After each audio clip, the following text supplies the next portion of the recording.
is for anti-suicide, and it's an anti-suicide pin. And this is what these interviews are all about, right? Let's talk about it. Let's not make this a taboo in our society. Why do we not talk about mental health? Let's talk about it. Come on.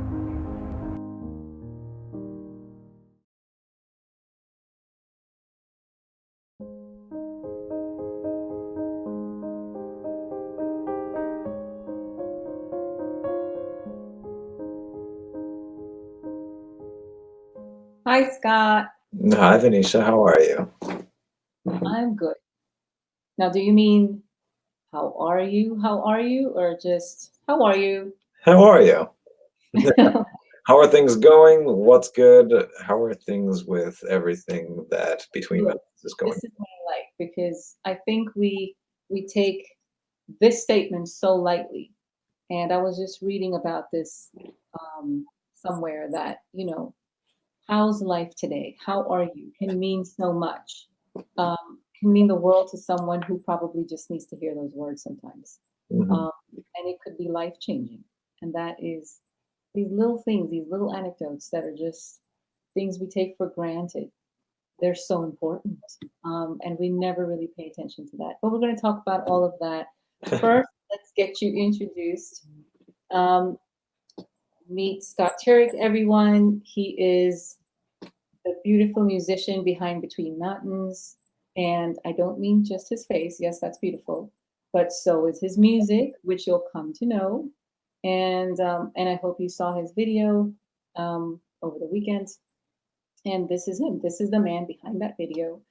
And and and we're going to talk about his experience with suicide today. And unfortunately, when we first connected, he told me that he had lost not one, two, but three of his best friends to suicide. And I think that drew him a little closer to the project, um, and definitely got my heart the first time I spoke to him. So Scott, um, this is such a big deal, right? And it's just such a big thing that we just, this elephant in the room that nobody likes to talk about. Mental health, mental illness. It could be anything. It could be, suicidal thoughts. It could be anxiety. It could be depression. But we just don't talk about it enough. Thank you today for taking up the time and talking about it to us. Thank you for, you know, going back and reliving your experience, what you're going to share with us today. And I'm sure it's going to be invaluable to someone, and someone out there will relate. So please, tell me what had happened with your friends. Well, to start off and go back a little bit, yeah, it's definitely a subject that is not necessarily spoken about often, um, within the context of our groups, our social milieus, our friends, or anything like that. I was actually just saying to my friend downstairs, like, "Hey, I'm doing another interview on this," and he's like, "What is it about?" Well, it's about In Between Mountains. It's the film, but it's also more importantly about mental health and suicide. And he's like, "Oh, well, that's weird," and it happens so almost autonomously, saying Yeah, like, organic. "Oh, that's a strange thing to talk about. Why would you talk about that?" Well, it's something that I think is really important to vocalize outwardly, simply for the fact that awareness of it can help somebody in a particular moment, way, shape, or form, or time to relate and realize that they're not the only one thinking about something in that regard. It's Mhm. almost a normal part of the human condition, and that it's not necessarily wrong, but there is something they could actually do about it too. Oh, most certainly. And I, had another interview which is going to air now next Monday, and um, she was telling me about how it's intervention is everything, and we just don't intervene enough. And I feel like people think, oh, wait, that's my private space. That's what I hear from my little kids now. This is my private space, and this is this. And, I feel like these barriers that we create and this society creates for us and what we learn, this physical space thing. I mean, it's like, get over it. Everyone has their own way to reach out to someone. And if, they're vulnerable, they're called sensitive, which is, again, looked down upon. All these things, vulnerability, sensitivity. I mean, if you are, then you are. That's your make. Those are your genes. That's your personality. Why should these things, inhibit us from expressing ourselves? And someone else looking down upon you because you are these things. I mean, intervention is key, right? You've got to intervene a little bit more. I understand the physical space, but sometimes you've got to reach out. Sometimes you have to do a little bit more than just, ask how are you, right? You have to go beyond. Well, it's funny that you mentioned that, and you said something along the lines was like, "How are you doing today?" And how that's a statement kind of fits into a daily talk and banter back and forth. Can't answer for anybody that's ever actually been through those kind of thoughts or processes, but it's definitely more complex than anybody who hasn't had those experiences can imagine. So, Um, and everybody is unique in their own experience in that regard as well. The strangest thing to really think about, and this is only in my personal experience as well. I'm sure that it is prevalent a lot more than we like to admit, or that we do admit, is oh, that nearly I can't even say a percentage, a really, really big portion of my friends and family have, at some point or another, turned around and talked to me about their own experiences with either thoughts or actions at some point, or yeah, uh, so whether it's an intervention by somebody else noticing something and asking and prodding, um, that's another thing. But it's another thing to also recognize that, hey, if you're that individual and you're having these thoughts, that it's okay to talk about them. And yeah, people might think that they're strange, but really, there's an opportunity to relate as well. It's a lot more prevalent and a lot more common than we talk about or like to admit. oh, sure. Something that everybody can actually relate with, because it isn't as a part of the condition that we live in.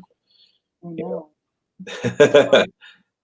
It's sad, but I feel like you just, I mean, it's as important, if not more, than your, physical being, physical well-being. If, you have a mental well-being, you need to look after yourself, because if that's not good, that's not fit up here, then, you really can't do anything. And that's, people don't get that. And, you know, um, the other lady was also telling me, Nina, about how stigma is attached to suicide. And that is so true, because it's like, it's taboo almost. It's like, why would you want to ask me how I'm doing in that respect? It's like, again, there's a barrier, there's a shyness, there's, you don't want to talk about how you're really feeling. Mhm. And that's just so sad. But let's I'm happy you reached out. So I want to talk to you about the first things that you told me when you first joined the movie, and about how you lost your friends, and we would like to hear that story today. Sure. So yes, just to be very, very clear, of course, I've had my own experiences with thoughts of self-harm, depreciation, suicide, and everything like above. As we just talked about, I think that's a lot more prevalent than people like to admit. And I want to just come out and say that, hey, there's a stigma against it, but there's also a growing force that says, hey, you're strong for actually being able to speak out about these things. Uh, Yes. so with that said, the reason why I felt so strongly pulled to this project of Between Mountains, and what you were describing as the storyline of this main character and the arc of this character developing from somebody who has lost somebody very close, a family member, the son, daughter, anybody that's that close, and then in turn starts to get the ideation that maybe this is something that might be a way to escape this pain or feeling this mental turmoil as well, and come to find out over the evolution that things might just work out okay, and giving it a chance might, you know you never know what's going to build off of that in general.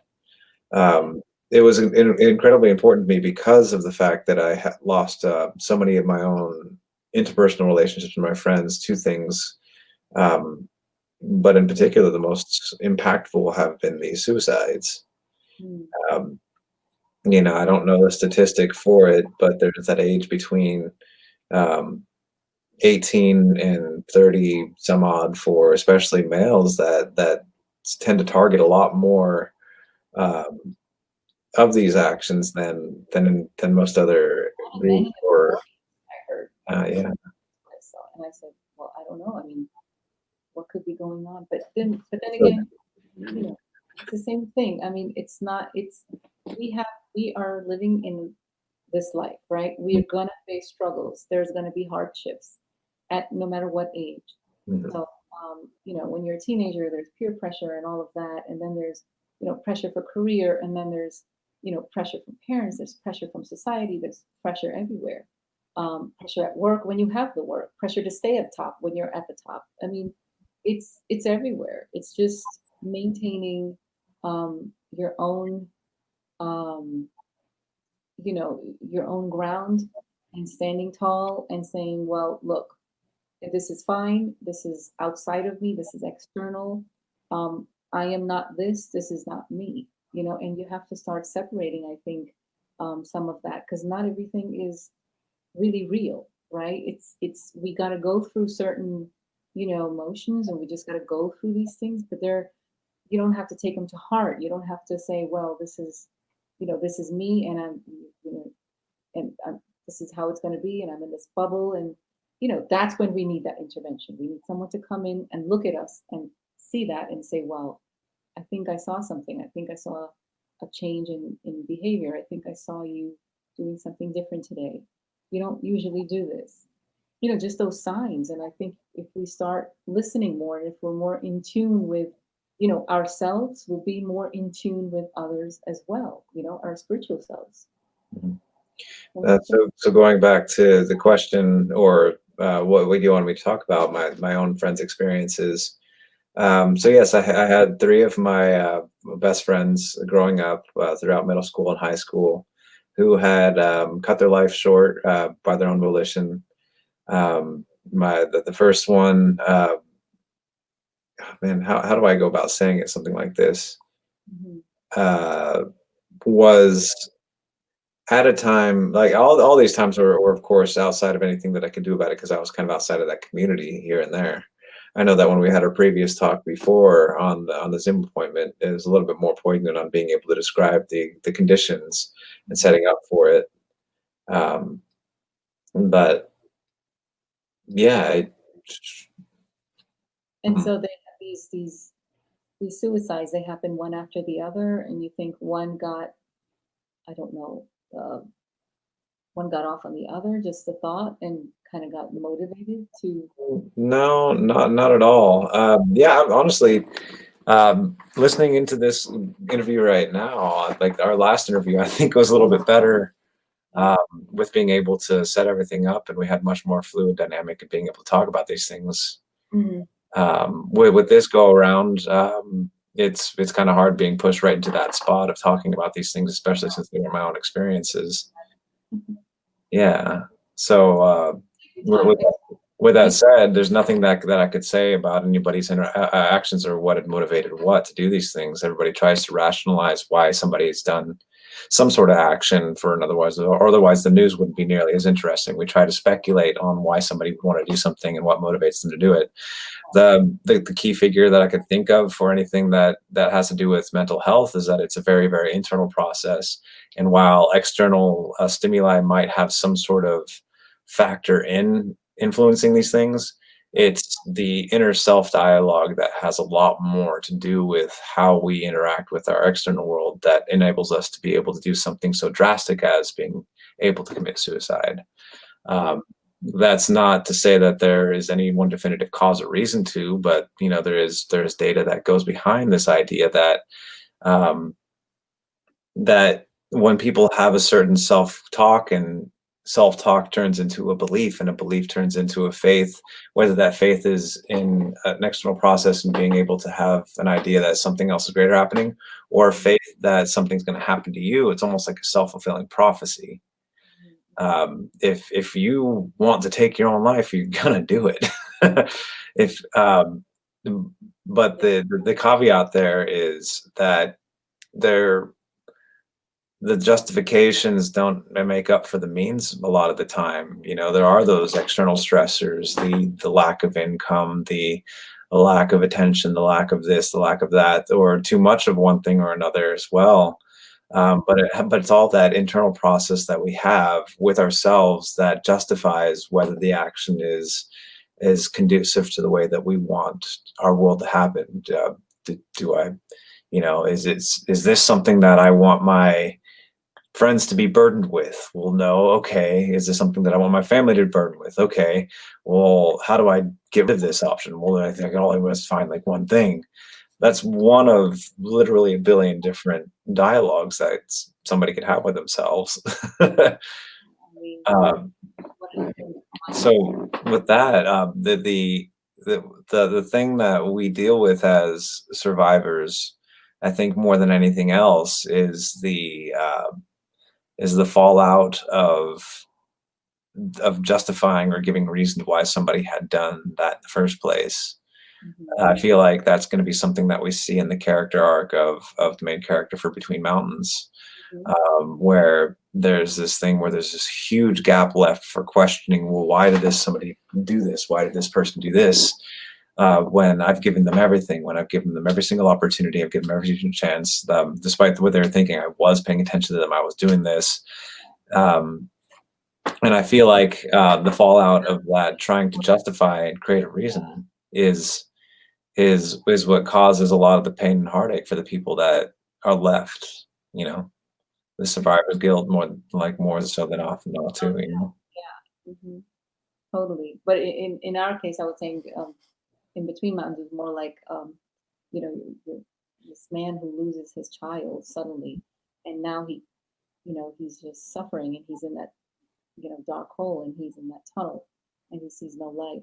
And so, how does he come over it? How do you actually get over the death of your own child? Mhm. Do you ever get over it? I'm a parent. I don't think there's anything more grave of a loss in this world than losing your child.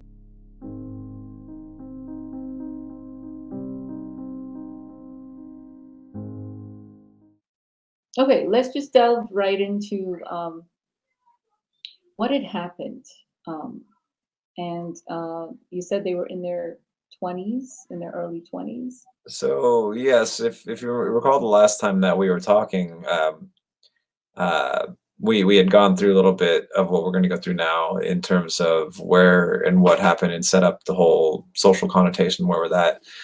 So throughout middle school and high school, I'd formed this clique of friends, and this clique of friends had um, we'd held expectations for ourselves in certain ways that we saw fit, and lower middle upper middle class, going to school and setting our expectations for ourselves in the way that we thought best or what we might be able to accomplish in our world.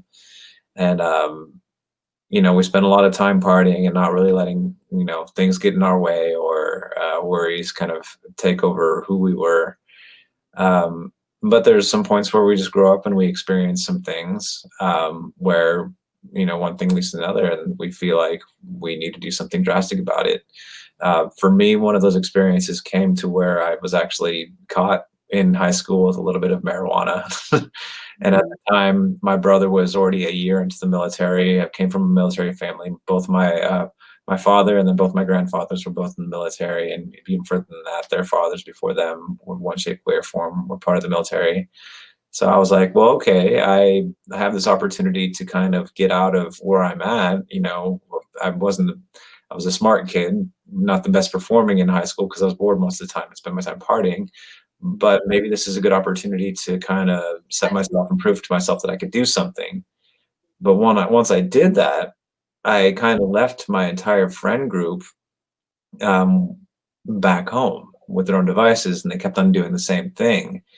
Um, Come to find, in my third year, I get this call in the middle of my third year, as I was just about to come back to the United States, that my one of my best friends, uh, had it was first thought that it was an accident, had accidentally shot himself. It's been ruled the other way around, but the whole story behind that and the connotation is something that I can't begin to even describe because I wasn't even there. Mhm. But for one reason or another, there was this outcry for um, the need and want and love of somebody else to be there, and without that, there would not be them anymore. So For he accidentally shot himself. Is that what it was? it ended up not being an accidental thing. The witnesses that were there had actually countered against that, but there's a certain level of denial that happens as we try to justify why people do the things they do.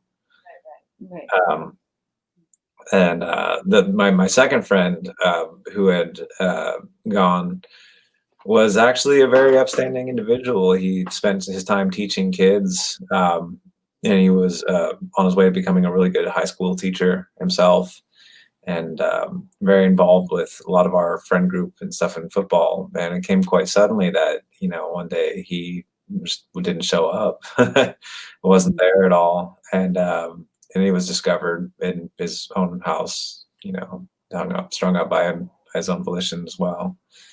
And Mhm. then my third friend, who was a few years after that, um, there was, as far as I can tell, it's something that I had kind of become desensitized to. So I hadn't so much been in contact with that friend group, especially since after the second time, I kind of wanted to escape as far away from that kind of mentality as possible. So I kind of dropped that whole friend group.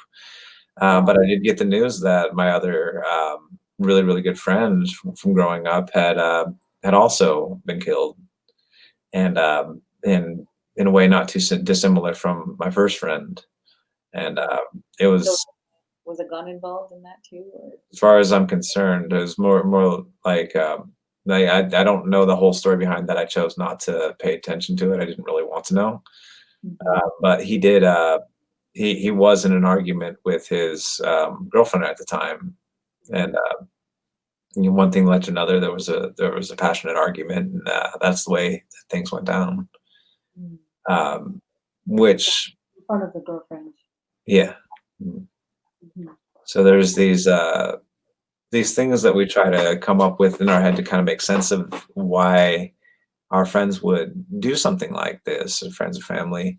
Um, the biggest thing I could think of, or the most concise thing I could think of, especially after spending so many years studying why people do the things they do, a lot of these are the reasons why I went into psychology and applied behavior analysis and behavioral neuroscience after that fact, was just to try to figure out why people do the things they do. Why am I doing these things? Why am I making these choices that I am?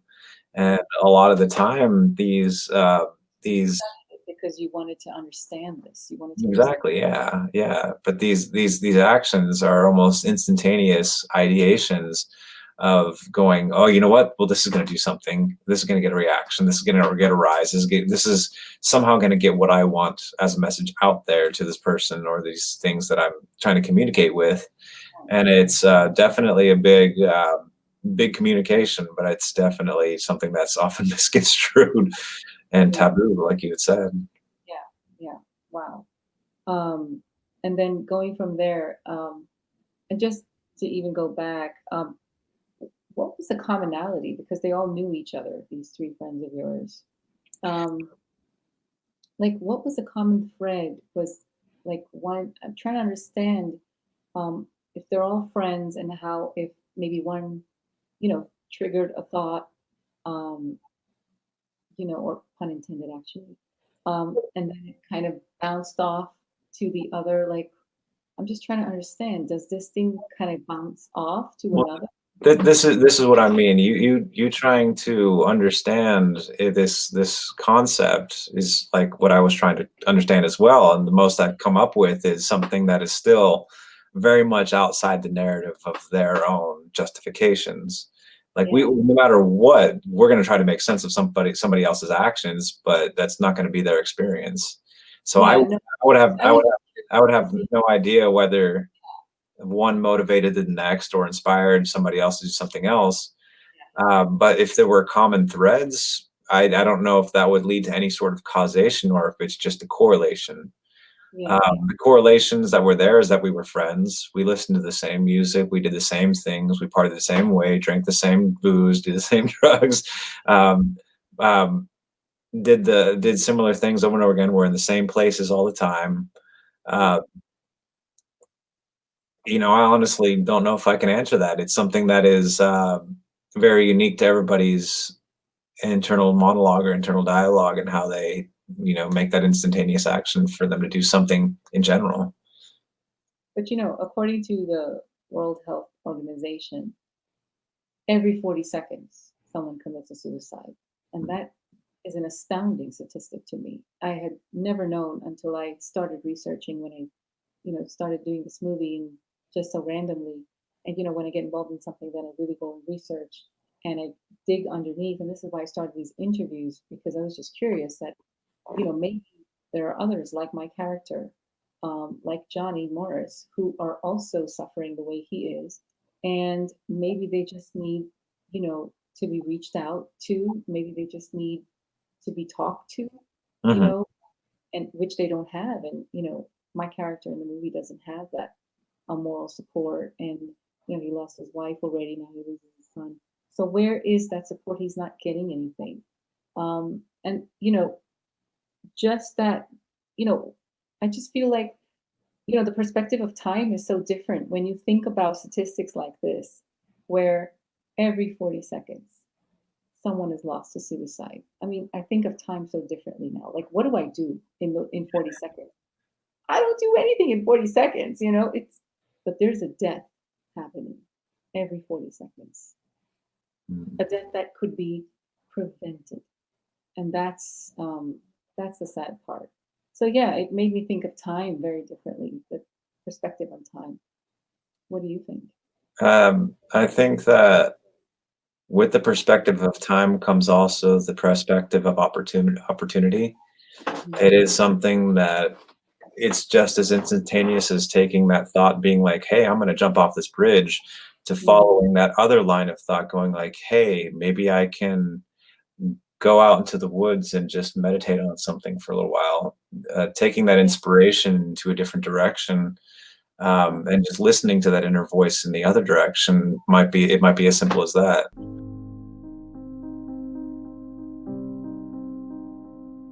We need to be open more. We need to express more. This is what it is. We don't do it enough, and that's why we land up in these holes. These, we keep this tunnel vision that we're in this and we're never going to get out of it. But you are, because after night comes day, and after day comes night, and life is a cycle. It's going to change no matter what. They say, this too shall pass, because it will. Time is never still. Things change, situations change, circumstances change. And so you'll come out of it. But yes, the first step you could do is talk to someone. You don't have to suffer alone. You're not alone. There's probably others that are going through the same thing that you are, especially in this pandemic, right? I mean, look at the effects of the pandemic on us today. Um, we're probably fortunate, but there's so many that are they're not so fortunate today, and they can't even express themselves. They've lost their jobs, um, and then on top of that, the pandemic doesn't make anything easy. So in this time, you know, what do you think we should do? Well, with that, I can answer it with an example. Honestly, I wouldn't be out here in Nashville.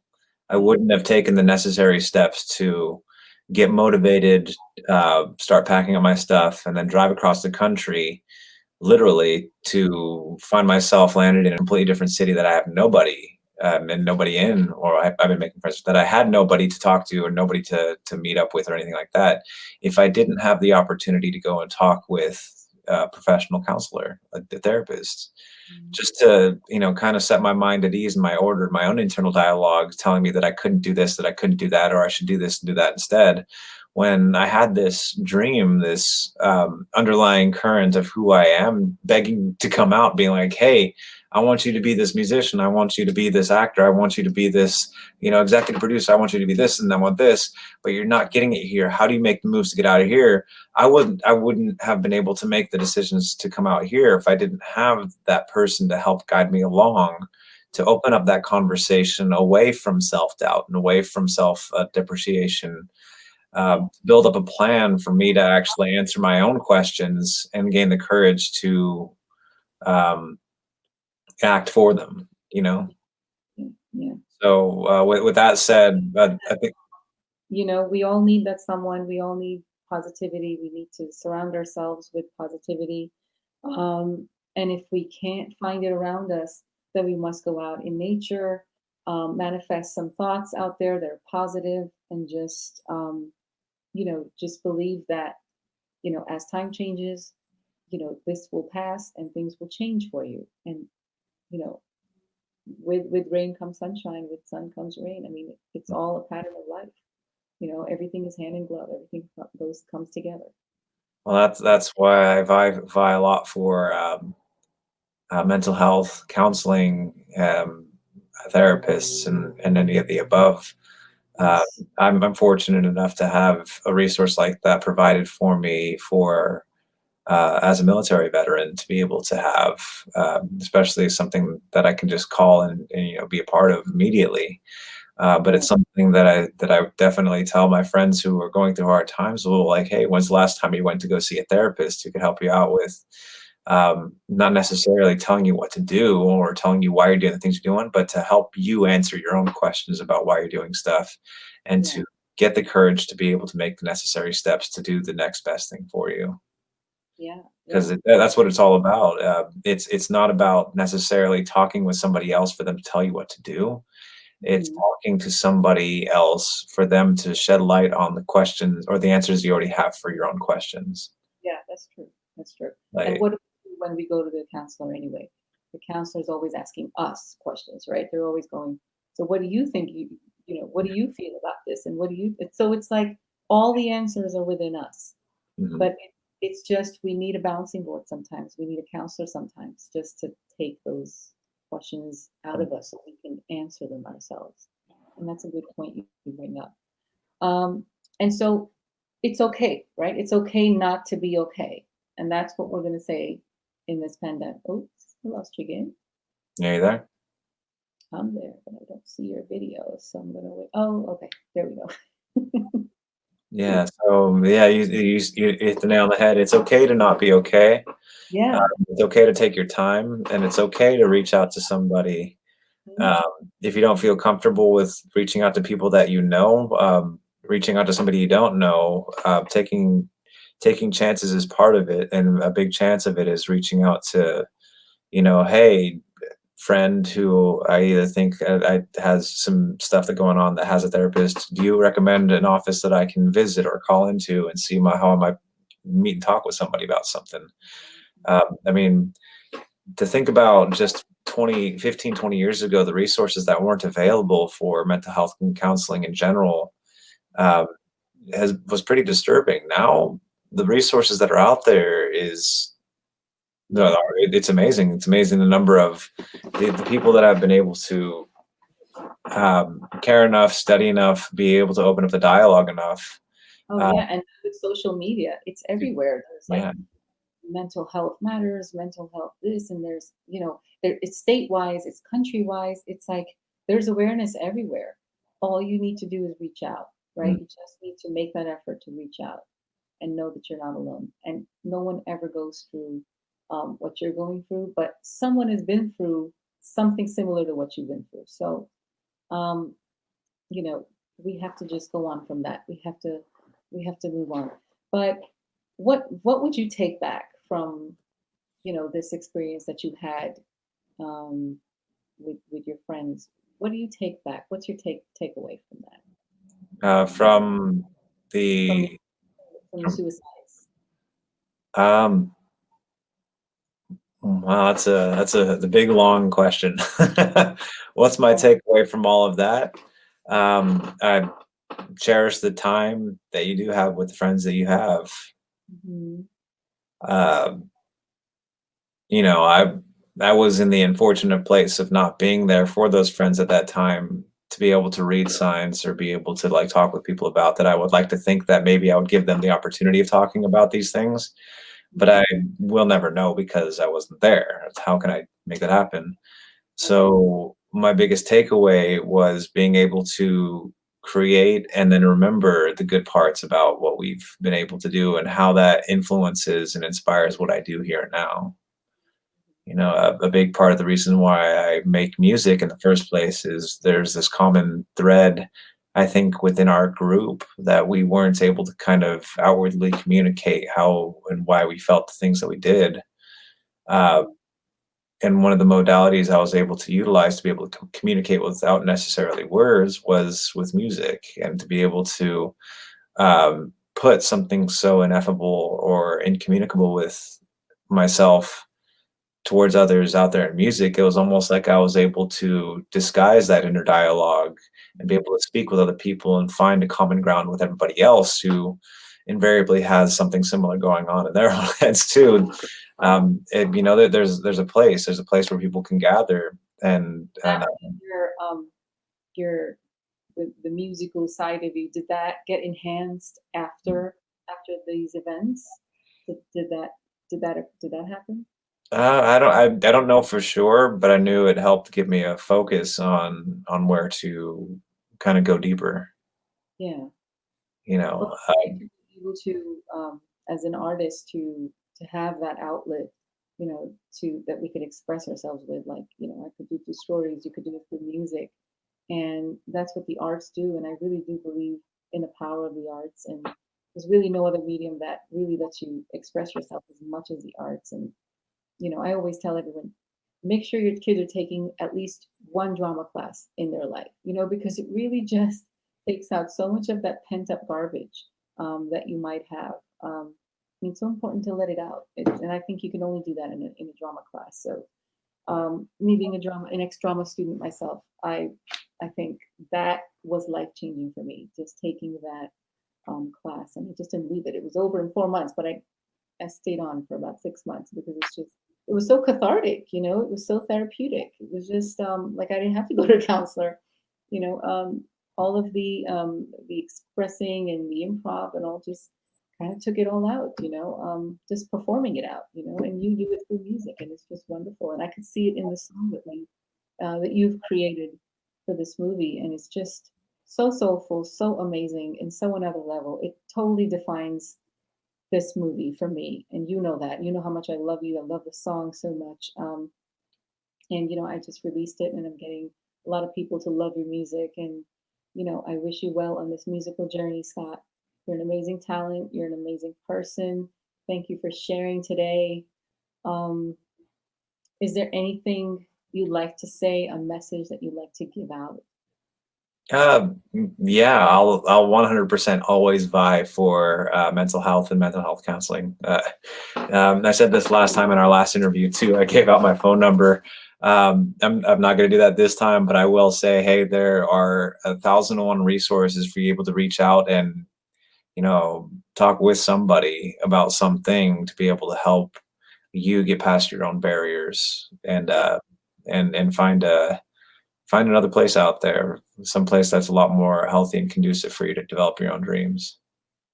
Yes, yes, totally. Yes. And don't give up on yourself, right? Because you don't love yourself, you can't love outside. So remember that. And yes, you're not alone. You don't have to suffer alone. Thank you for doing this, Scott. Thank you for reliving those experiences with me today. And thank you for your music. And I hope we make some more brilliant music ahead. Hey, this release is something important, and I'm very very excited to be a part of it. I really appreciate the platform and the modality of being able to do this back and forth with you. And yeah, I'm really excited about seeing the movie. Yeah, me too. I'm waiting, waiting for it to get over. It's an edit now, and it's just like, oh, but that's where movies are made, right? And that's where the magic is done. And yeah, I mean, thank you for doing this stuff, and we'll see you soon. Sounds good, Vineesha. Thank you so much. Thank you. Bye.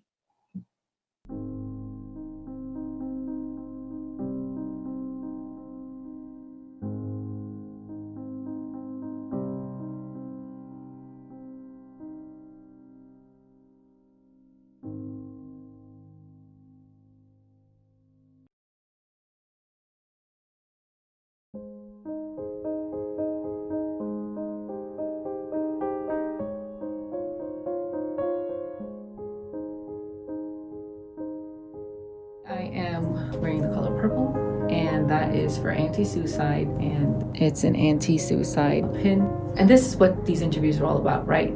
Let's talk about it. Let's not make this a taboo in our society. Why do we not talk about mental health? Let's talk about it. Come on.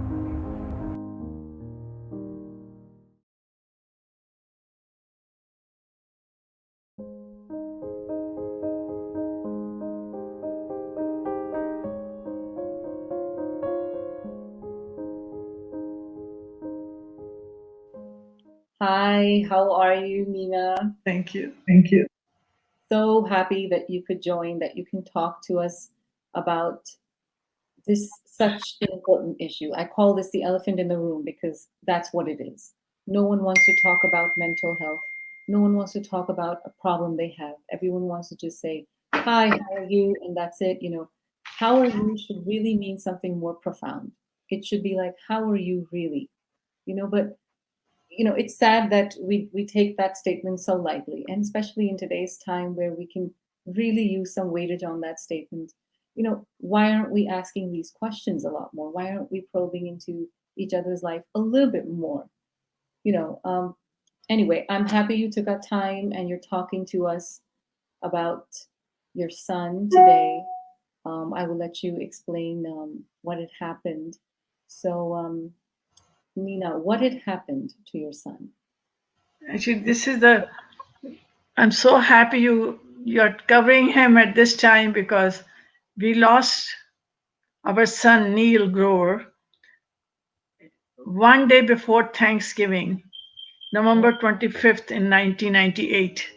Oh my God. So on November 24th, I was like the best mom, raising up two kids and involved in community.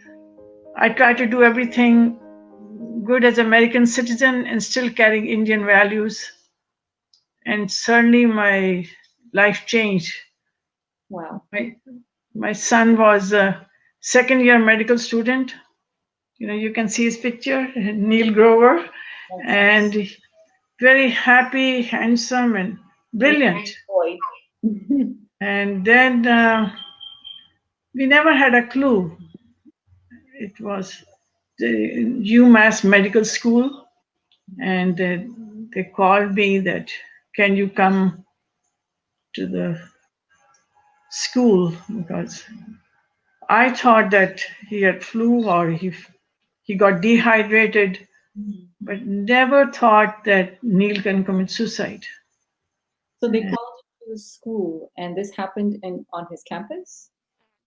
Happened in his campus, in his host, and he was sharing with other doctors, three other physicians, going to be physicians, and they had rented a house, and so we lost him. Mhm. That's so sad. Um, did he leave anything back at the hostel? Did he any letter, any something that said why he did that?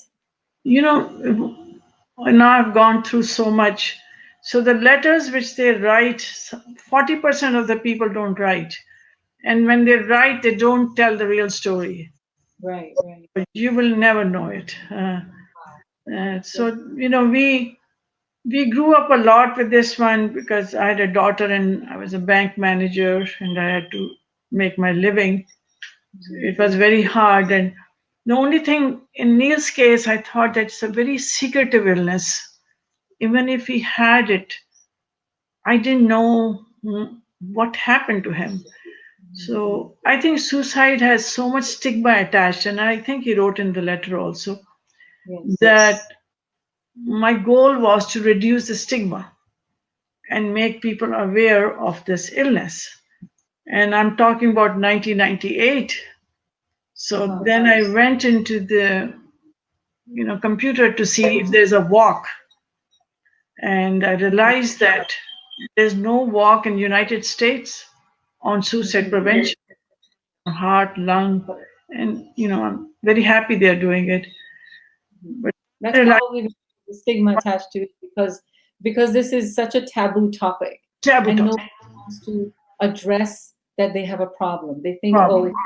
if you talk to a shrink, or if you have depression or anxiety, it's something to hide. That's why when we go to a psychiatrist and we take these prescription medicines, we hide them. It's like, so what if you have a problem? I think it's time to come out and talk about it and address it. It's so important, the importance that we give to our faces, to the way we look, to the way we dress, our physical fitness. We don't do that enough to our, mental health, which is so important, especially in the pandemic today. And that's why I started these interviews at this time, because there's so many people now suffering. And like you said, there isn't even that much awareness where there was a walk or something dedicated to the cause. So please continue. I'm so happy you're covering, because that was my thing, that communication and bringing suicide to the people, that suicide can happen and it is preventable. If the 100 people are trying to commit suicide, 96% people can be saved by prevention, by intervention. And that intervening at the right time is very important. And especially like in, right now and with coronavirus, make sure your loved ones, you're talking about it. And there's no harm in asking, I hope, are you suicidal? There is nothing wrong in asking. And so it is a very tough thing, but thanks for you bringing this awareness. So in fact, the first walk we started was in 2001. And it was very hard to start. It was a community walk, because nobody will give me a place. Firstly, I lost a child, and finances and the walk, and they will give me a place, and there are no restrooms. So ultimately, Jewish Community Center in our community gave me the hall, and I didn't expect too many people, but 230 people showed up. And then the national level, actually, American Foundation of Suicide Prevention. Without this, we couldn't spread it, because I'm a local person. But with the help of mothers, we started. Luckily, they liked our model, and then they changed in their own national way, and now it's called Out of the Darkness Walk. It's more and almost in 360 cities, but it's a lot of people's efforts. It's just I started, but many, many others have brought this to this extent.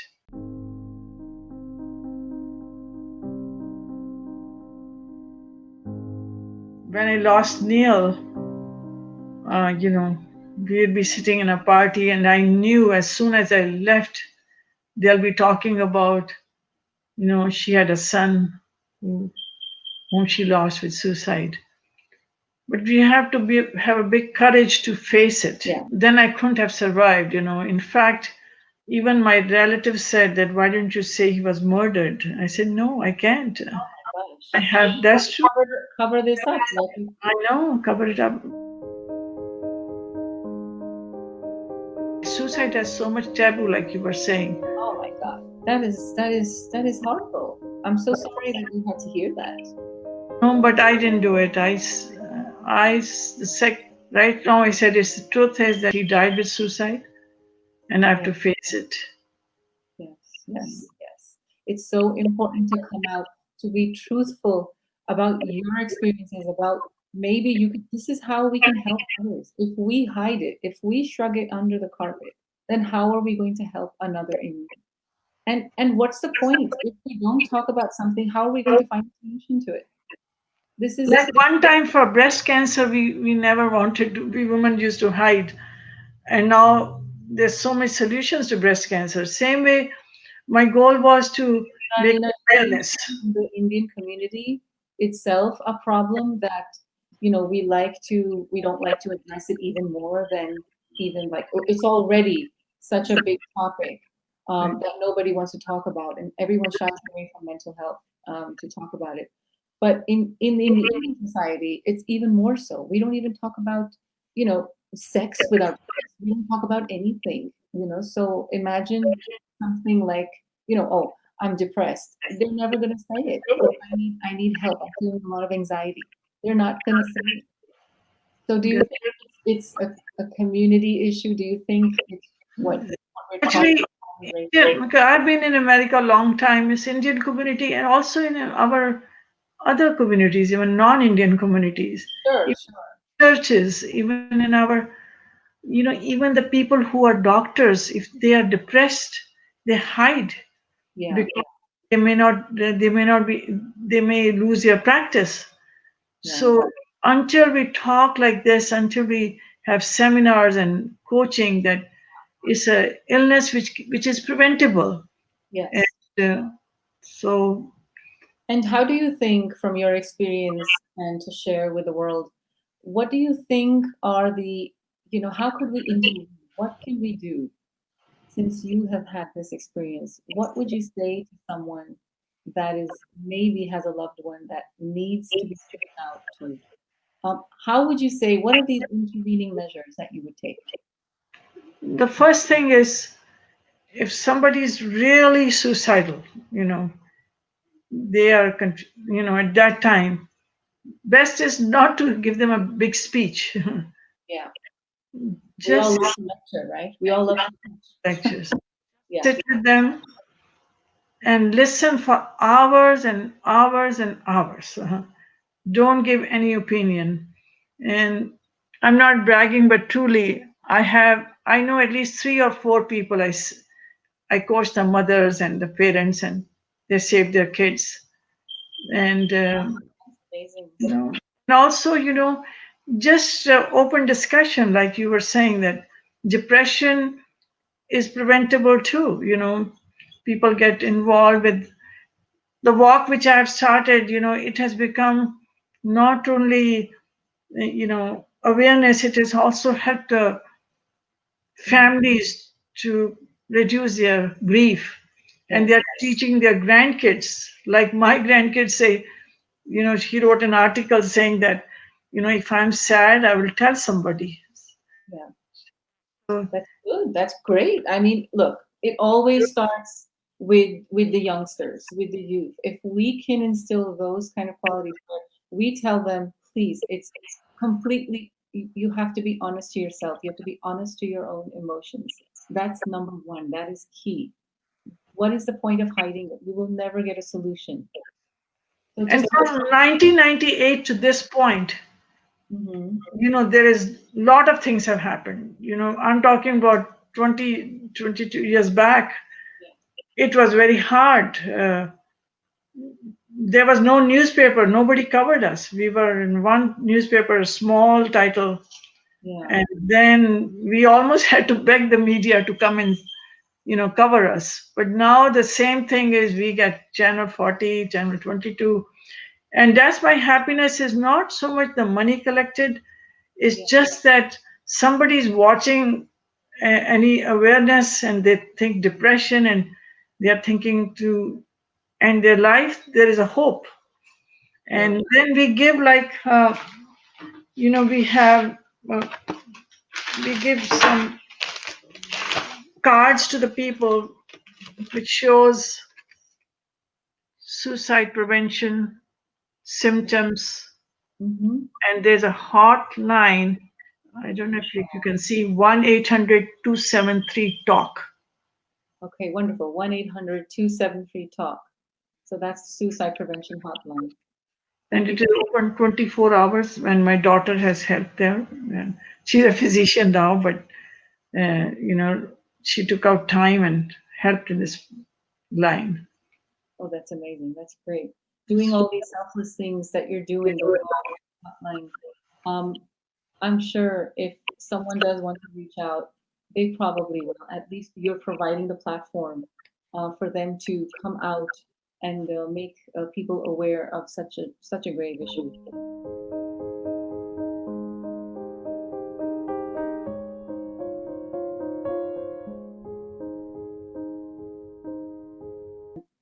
I'm now making a movie between mountains. It covers the topic of suicide. And so I thought to myself, I said, there must be so many people that are feeling what my character was feeling in the movie. Um, like these are real life stories that I could probably pick up. And that's why I decided to reach out to some people that knew some people that knew some people And you won't believe it. Within a matter of days, I got people that were calling in and telling me that this has happened to my son or this has happened to my friend. I've lost it. And I'm thinking, so much of this is prevalent in our society, yet nobody talks about it. Mm. Nobody talks about it. There's definitely an improvement in talking. Like you're doing a movie, you're bringing the topic. Yes. 20 years back, I'm older than you. I can see the improvement, and we will find people. Hopefully the statistics will show that awareness, talking to the people, just like kind words. But even now, 800,000 suicides every year. Uh, That's 40, every 40 seconds. Suicide. That's right. Everyone. That is an alarming statistic. And also, it's least talked. And one thing else I wanted to say that after this, when this happened, and when we started the walk, so many of my own friends who were hiding the suicide of their brother or their child came and said, Nina, you're so courageous that you brought it up. People, for years, we had an incident. One woman, she used to come to our grief sessions. She lost her grandmother at the age of 52 with suicide. Then she lost her mother at the age of 52. Oh my goodness. Then when she came to us, we didn't understand, but she was going to be 53. And she told me, Nina, can you help me? I said, of course. So now she's lived like, another 10 years, she's living. But, it became like a mother, grandmother, mother, and she thought that she will also die. But she's living because she talked about it. She talked the counseling and she went to the doctor, took medicine, I think so.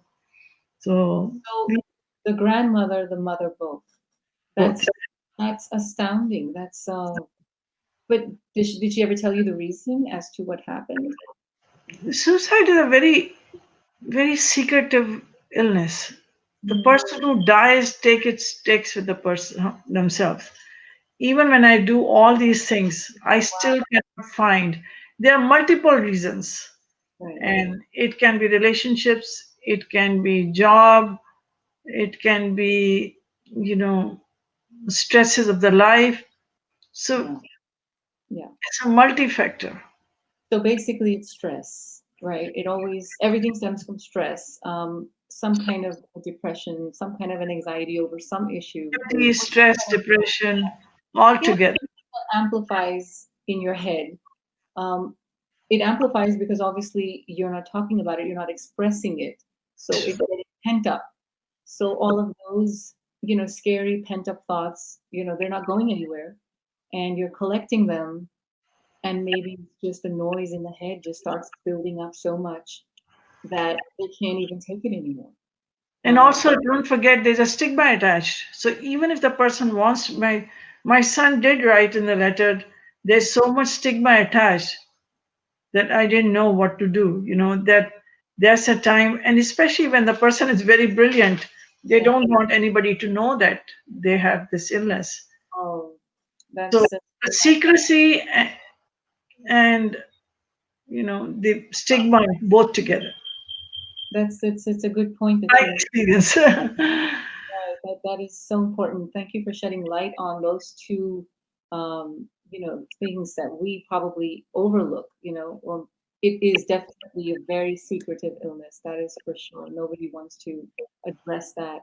Nobody wants to say, "Oh, I'm suicidal." They'll say, "Okay, I'm a little depressed," but they won't say, "I have suicidal thoughts." That's like, are you crazy? It's like, you don't get a very positive response from anyone. You won't get a positive response, but you don't get a very talking response. You don't get an expressive response.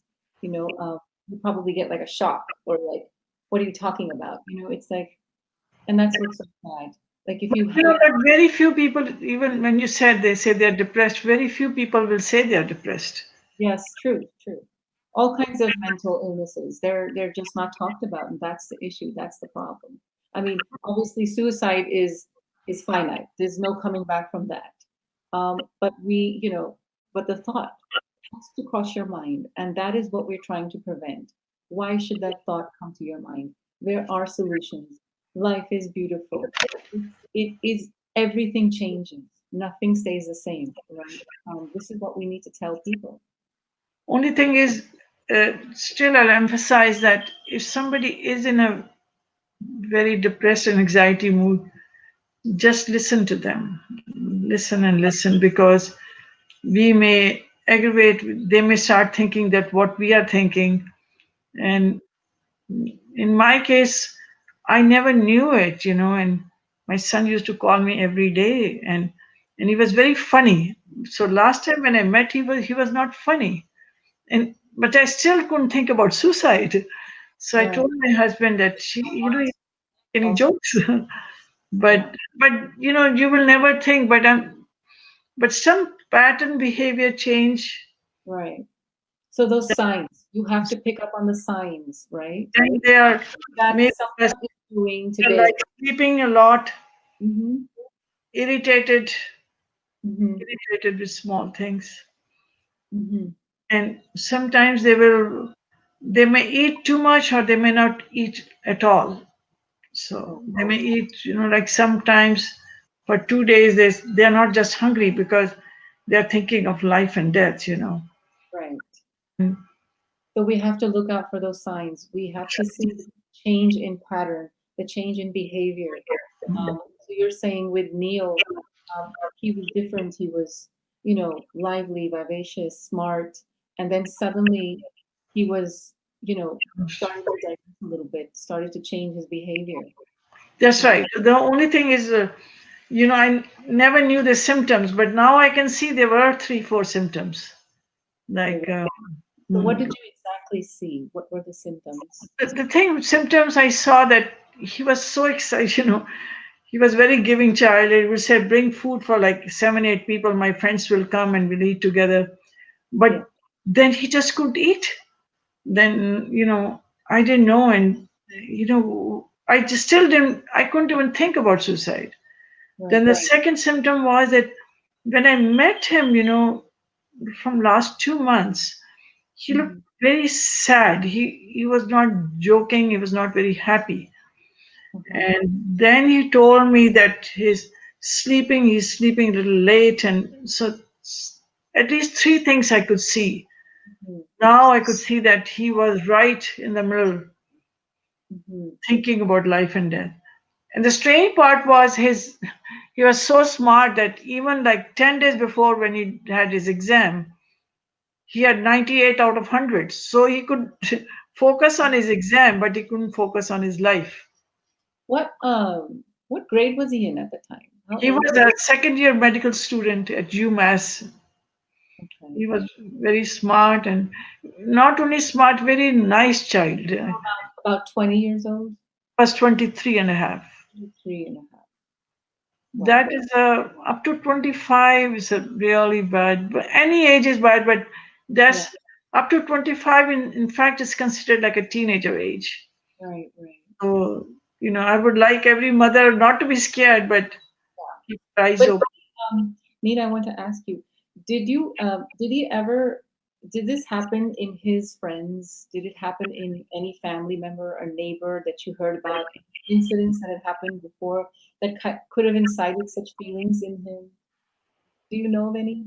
Do you In remember? fact, unfortunately, this was the first suicide in UMass, Massachusetts in 60 years. Oh, wow. There was no suicide. And in our friends, I don't know, nothing happened. I cannot, Yeah. maybe somewhere he read, I'm not sure, but Yeah. I But don't. like you said, it's such a secretive thing, and what really happens just goes with the person that left us. It, But it is secretive, but the thing is, if we are aware, like talking and seeing the symptoms, you can go to, American Foundation of Suicide Prevention and see the symptoms, right. you know. So Do you think, Nina, it had to do also with the pressures of, just studying and just the pressure of staying at the top? Because you said he was smart and he was bright. Do you think we face that pressure, like, And that's what, the thing is, he was smart to begin with. So, people would study for 4 weeks and study for 10 days and you'll get A's. I Uh, know. But you know how medical students don't have it easy. I mean, I have a sister-in-law now, Rebecca. She's in New York, but my God, the stress, especially during the pandemic, working just overtime around the clock, and it's so much stress, so much pressure to. I'm sure he had pressure, but things Mhm. came out easily with him. But Yeah, I think he may, they say mostly the depression can be 2 weeks severe. So mhm. wherever he went into like a tunnel where he couldn't get out. And it can be relationships too, it can be, so it's so hard to know. Funny you say tunnel. I have used the tunnel as a metaphor throughout the film In Between Mountains. Oh, I see, really. So funny that you say that because I have it in so many different. That is the complete metaphor. That is exactly how I think this character was. He was in. He had this tunnel vision, and it's like when you just can't see anything You except can. that, but you forget to see that there is light at the end of that tunnel, which unfortunately they don't see because they're so into that dark hole, and they have found the way out unfortunately. They're But wrong. it's that it's a big metaphor and how we need to come out of that tunnel vision. We need to see that something that is ongoing is never going to be permanent. It will change because light turns into day, day turns into light. It is a pattern of life. Everything changes. We must wait, keep our patience, keep our heads up high, keep talking to one another, be kind, and just be generous, be kind, be there. The thing is this intervening at the right time. So the movie you are making is a great idea because right now with COVID, we don't know how many people are at home. They're Seriously. they're not going out for business or meeting people. So it's a right time and Oh, yes. So the economic, social pressures have catapulted this whole illness to another level. other. Um, this is why it's so important to talk now about it more than ever. We are all facing this problem in this historic time that we're living in. And so many, we're fortunate, but there's so many unfortunate that are not able, forget about talking, they don't even have the means to an end anymore. And they're getting, unemployment is off the roof. On top of that, they don't have they don't have anyone to talk to. They have no one to share their burden with. And that is just, I don't understand. If you have a family member around you, if you have some kind of close friends, you have someone. You do have someone, but that someone needs to put in time into you.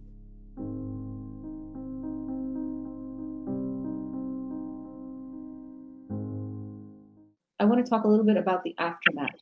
How did you handle after Neil left you? What was life like for the Life first? was, for 6 months, it was just that, just getting up from the bed, going to work, and was very difficult. But I have a daughter, so I didn't want her to see me just the whole world has gone down. But I got up, I did my work. So at home, I had less energy. But I think then I started looking at the things that how I can help another mother so she can see that she can see the symptoms and save a child. So every time my feeling was to help some woman or her father to help their child who do not go in this tunnel. of- And That's so then it was very hard, even in my all of that negativity and the stress to something positive. one thing which helped us. We didn't go to physicians much, but we went to this grief sessions where we Uh-huh. started talking about it. And then Yeah, I knew the stories about all the 10 people. yeah. Then this is where I told them, let's start the walk. Similar boat there, right? So everybody had And, similar but experiences. then I kept on telling them that even if I know your story, my story, but what are we making a difference? Yeah. And then I said, let's start a walk. And then there was a pin drop silence in the whole room. They said that when we do suicide awareness week, nobody comes. Who will walk with you? Yeah. Mhm.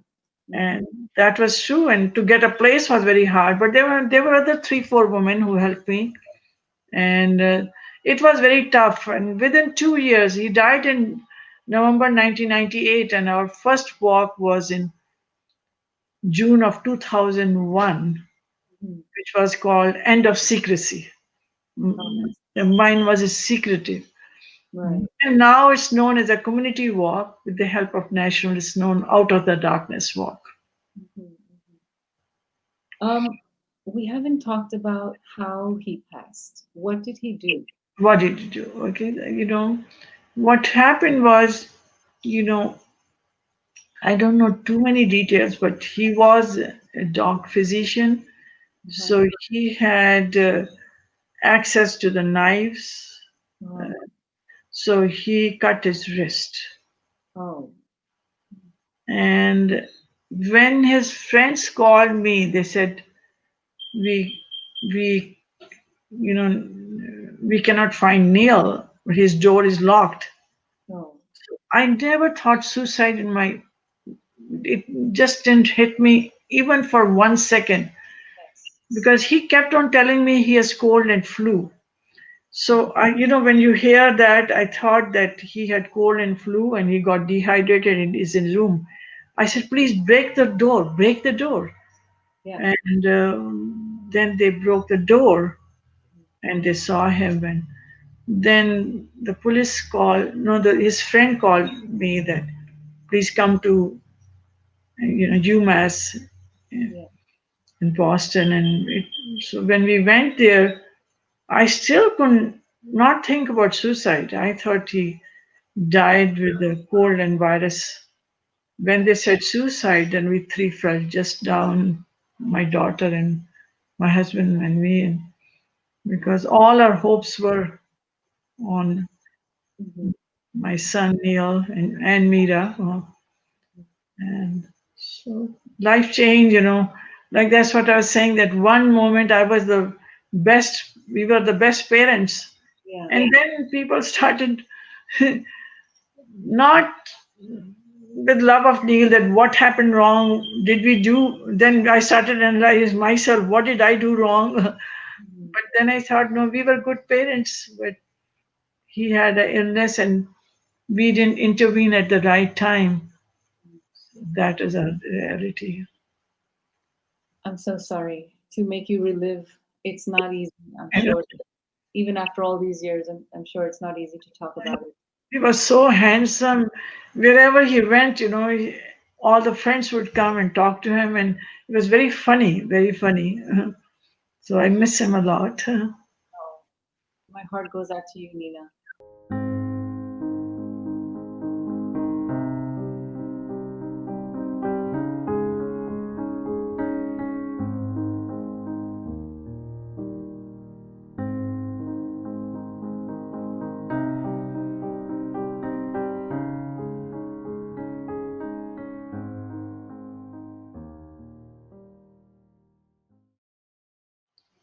And the thing is with suicide, the sad part is you cannot blame anybody. With a murder or with a car accident, you can find that somebody did something wrong. Yeah. But with suicide, you have to live with it. Right. And some people, that's why they don't tell anybody. They keep the child kept a secret, or sometimes some people have lost their parents also. They Yeah. keep a secret for whole life. Right. So our And goal was to share. that reason just keeps bothering you over and over again in your head, right? Probably is going over it. Like, what had happened? What could I have done? Why didn't I pick up the signs? Why didn't I do this? What's the real reason? You would never know. No, the thing is, I had a lot of whys, but then after reading a lot, talking to people, Mhm. and I think strength of God or something, Sure. have to you have to start living. Right. Right. Otherwise, otherwise you'll die before you die, you know. So what I did was, me and my husband said we have to live, Yeah. and by living, we can help people. And Yes. if I just had closed my door and sat, then people will come to you 5, 6 months, 1 year, but people have their lives. So we move, we have good times too, but Neil is always behind us, behind our Oh, thoughts. that is very courageous. What you and your husband have done is a very, very courageous act. And now with this block and the message that you're spreading to the world, that it's good to come out, it's good to talk about it, it's good to express yourself.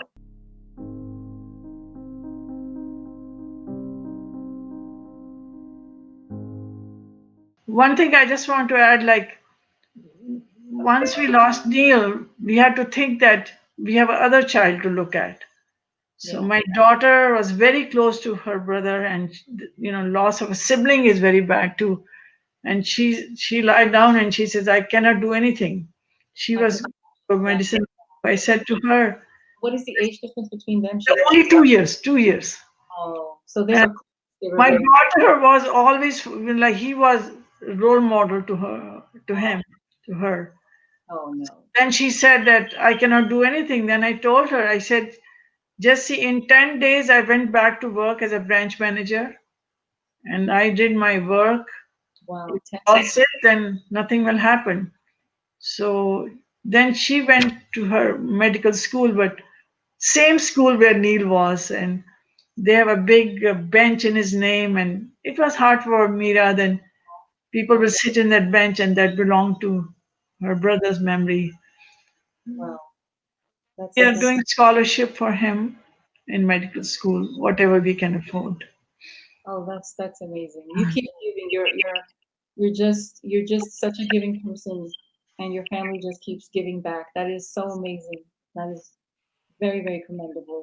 Thank you for sharing your experience. Thank you for doing what you're doing, Nina. Hang in there. We're all with you. And today, if you could give someone a message today, a mother, a parent, what would you say?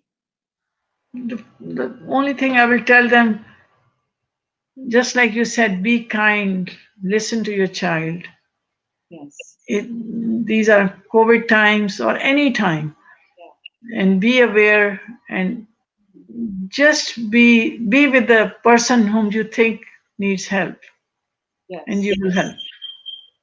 Thank you. Thank you, Nina. Thank you for sharing your heartfelt story, your experience with suicide. I hope it helps others to come out to talk more.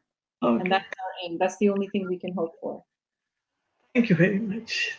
Thank you, Nina. Please take care of yourself and your family. Just Thank you so much. you are not alone. You please stay in touch and talk to people. You keep doing what you're doing. I don't have to tell you. You're already doing great. One thing I can just add is that once you lose a child with suicide, money is not so important. No, never, never. It's nothing. Don't It's have whatever we have, we try to share in different causes. It's not only suicide, on hunger and education. right. So God gives you strength in different ways. That is touching. I can't imagine to be in your shoes, and I'm so sorry that you had to bear this as a parent. I'm really, really, really sorry, Nina. Thank you so Our prayers are with you. Hang in there. We all love you. much. Okay. Thank you so much. Thank you for talking to us.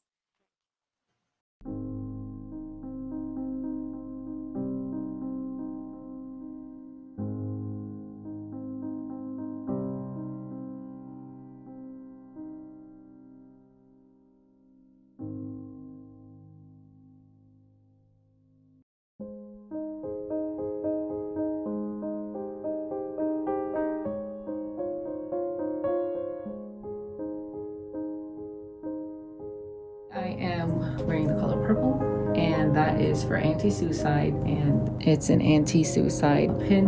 And this is what these interviews are all about, right? Let's talk about it. Let's not make this a taboo in our society. Why do we not talk about mental health? Let's talk about it. Come on.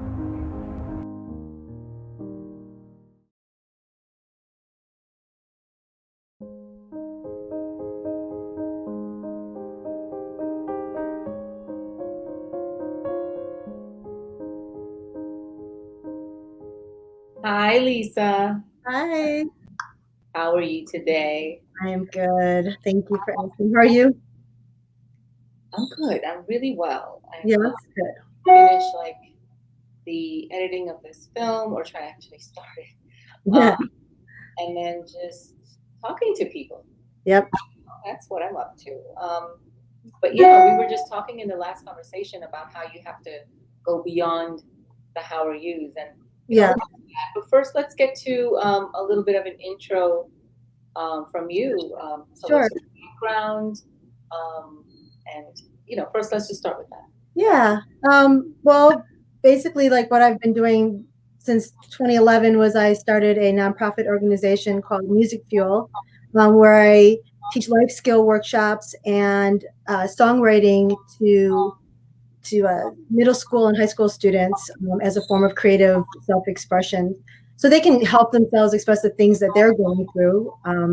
Great. Especially in that age, it's they're going through such changes in their life and difficult things, and um, talk about like being like afraid to express yourself. Like kids are, it's all about their image and how they look and being cool, and self-expressing is so difficult for them. And so I found that music and the arts is just such a wonderful platform for kids to be able to self-express. Oh yeah, that totally. Did that occur from after your experiences with the suicide experiences you had? This actually was from just, I decided to do this because when I was a child, I had gone through sexual abuse. And the thing that really got me through was music. It was the only thing that I could do to express what I was going through. And it pretty much saved my life. And so um, I felt like I was asked from another charity to volunteer and do some work to help. And I realized that I could, it wasn't a music charity, it was for something, but in the arts and in fashion design and stuff. And there were all these kids that loved music. And so I just started taking in certain kids and helping them.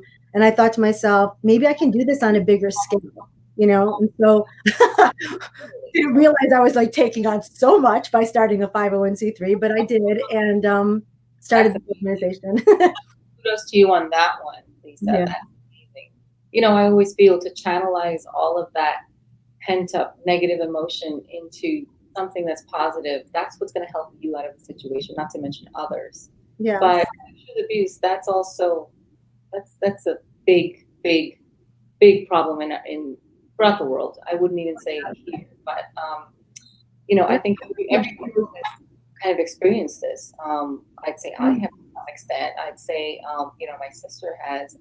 Because there are people around that you think of, you're like, and you don't understand it when you're younger, I guess. No. If that would happen to you, I mean, do you want to talk about it or not? It's up to you. Oh, yeah, no, you know what? I mean, my thing is that I've kind of dedicated my life now to try to help and make a difference for the things that I have been through and experienced. What's the point? Like, if I keep it all to myself, how, one, it's not healing for myself, and two, perhaps I can say something or do something that can help another person who's been through a similar situation. Sure. So, how old are you? that went on when I was for around 2 years, from the age of 7 to 9. Wow. And usually I hear in these cases of sexual abuse, it's usually a member of the family or an extended family or a neighbor or someone you know. And that's the saddest part. That's the most devastating part of it all. Well, yes, mine was different than that, but yes, that is because when the person who's supposed to be protecting you is harming you, there's a lot of mixed messages that go on there that really become very confusing for the mind to be able to process. For me, it was somebody that was in my neighborhood, a pedophile that was in my neighborhood. And the thing, I mean, I guess I can talk about it. Is I've never talked about it openly like this, and this kind of open forum, because it's pretty severe. Is a pretty bad situation. But this particular man threatened to kill my family if I did not go with him. And so, yes. And so my thing came into being protected. I need to protect my family, and I need to endure this type of abuse. Otherwise, the people that I love most in the world are going to be killed, you know? So, and that's why I went on for as long as it did. And that's something that I had to process and work through. Just like, why didn't I say anything? But I was so young, I didn't know, you know, I didn't understand it. But How did you come out of that? he tried to run me over, and a neighbor saw. Oh my Me over God. and it was called. The police were called, and they patrolled the area for a couple of weeks, and he disappeared. He tried to run you over. Yes, he tried to run me over while I was walking to school. Oh my goodness. Yes. So thank God that happened, actually. Yes, I'm just can't even process this. I mean, first this guy's abusing you, and now he wants to kill you. God, I hope he's rotting in jail. But is he rotting in jail? I don't know. I really honestly don't know. I couldn't tell you anything much about him. There was a lot of things that would go on, like before, like he would get me, like he wouldn't let me know where I was being taken and things like that, and like blindfold me so I wouldn't know where I was going and things, you know. But I'm so sorry to deal with that. thank you. You know what? It sounds so crazy, but like, it's not that I'm grateful for an experience like that, because it's horrible, but I feel like the things that I went through have made me who I am today. Like, I'm so strong because of it. I have such strong survival skills and such compassion and empathy for other people when they go through things because of what I went through. And it really, like, I feel like I'm a survivor. Yeah. And I'm proud of myself for that. Oh I never became bitter from it. I never became angry from it, you know, and I'm so grateful, you know, for that didn't happen to me.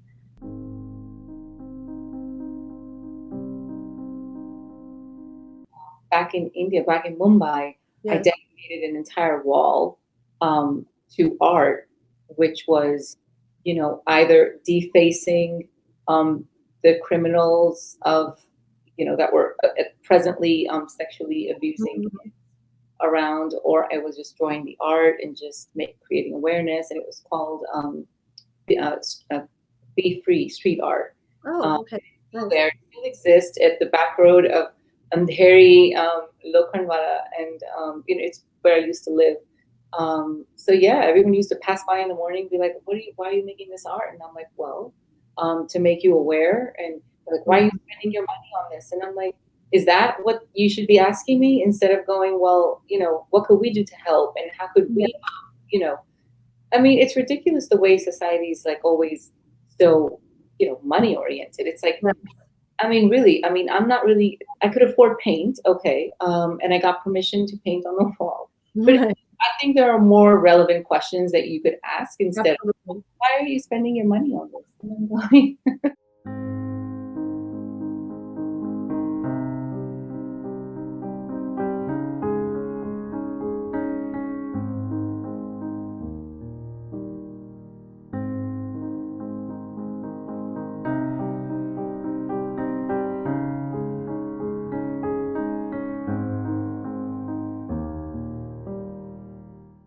let's talk about what we're here to talk about today. I'm so sorry again that you had to go through that. Yeah, no, thank you. And can I say, even just saying it openly like this, there is parts of my mind that are going, oh my God, did you seriously just let like the world know that like what you've been through? Because to bring it in, tie it into what we're talking about. And one of the things, to one of my friends that took her life, she always said to me, Lisa, don't say anything about your business. Don't let people know your business, because they'll use it against you to hurt you. And she would really drill that into me almost every conversation we ever had. She's probably so mad at me right now for just saying what I said, like, you know, because especially something like that. So now when you go through something like sexual abuse, especially as a kid, now people can look at you and go, she's got to be messed up. Could you imagine how screwed up she must be? Yeah. You know what I mean? And that's like what happens. That's a thing to talk about too. Like, it's always supposedly the girl's fault or the woman's fault. Like, you know, what's up with I that? got to be completely screwed up because I went through such trauma. Yes, I have issues from it. I of course, you know, I had suffered from severe PTSD, severe, like as bad as you can get. But, you know, I worked through it and went to therapy and healing. I have a very strong faith, which has been a big part of what's helped me as well. But yeah, I already know people are going to look and point a finger and say, "Oh my God, can you believe that Lisa went through that? No wonder why she's like this, or this," or you know what I mean? And that's another thing. Instead of finding the support, or even thinking about, well, maybe you'll help another by just talking about it and sharing your experience, people are looking down upon the fact and they're judging you. Oh yeah, it's just so that if I make any mistake in life, or I do something, whatever, someone's gonna go, "Oh, it's because she went through this. It's because of that," instead of like, it's like automatically just gets put on, like it's like complete. That is so terrible. That is so terrible. Well, I commend your courage. I'm devastated to hear about it, but I commend your courage, and I'm happy that it's made you stronger. Although I hope this never happens to any little girl. I always pray for it every night. Oh yeah. Girl myself, and back at the academy when I had to teach these girls in India that what is a good touch, what is a bad touch, and I'm going, my God, I have to have them grow up so fast because I'm teaching these things at the age of 4. Right. It's ridiculous that they should know about it. It happens a lot more often than people realize, unfortunately. Of course it does. Unfortunately, and I think we have to work harder at not making people feel like there's something wrong with them because they've gone through something difficult in their life or traumatic in their life. Like my friend who felt like she had to just hide everything of who she was because she was afraid of the judgment on her. Of course. Not okay. No, it's not. It's not. Oh, terrible.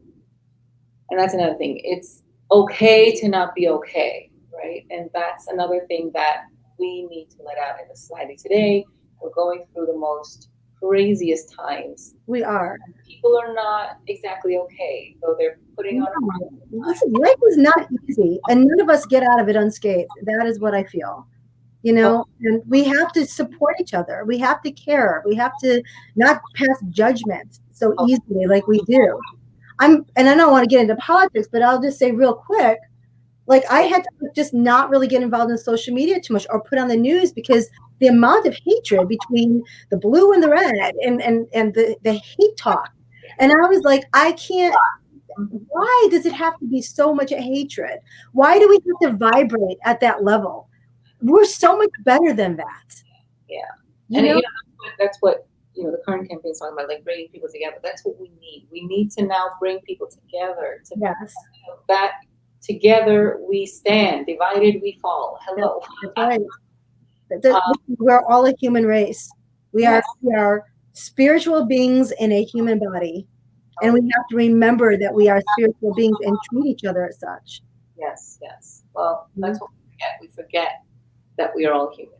Yeah. And all these things, and they stem out of our experiences and where we are today in our life, and everyone's got personal ones, but really you could see the bigger picture.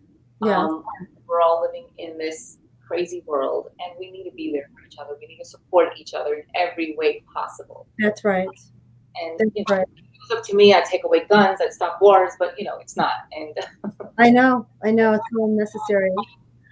Well, I want to bring back around again this about talking, because one of the things we said about being able to know some of the signs when somebody is in pain or distress, or I think, and again, this is why it was so important we're saying about what's considered taboo, depression, okay? Depression in itself. People, I don't know if you've ever, I've heard people speak in conversations with each other, amongst each other, where it's like, a group of people want to go out and then they don't want to call that one person, oh, she's depressed. We don't want to bring her. She's going to be a downer. More reason to go and contact her, get her out of the house and give her a change of scene. Right. I don't get it. I mean, if they're your real friends, they would, right? And that's the difference, right? I mean, this is what we're talking about. A real conversation, real friendship. Exactly. They don't shove you in the corner. They help you. We help you. They do. My friend that took care of the first one, then in November last year, there were signs. I didn't realize it at the time that there were signs. I mean, there were so many up all night conversations that I would have with her. She would say she would say things like, I'm so done. I'm just so done. But I thought of it as like a, you know, I didn't take it literally, you know. I didn't like, you know, people, we say them like, oh my gosh, I'm so done. You know, she meant it.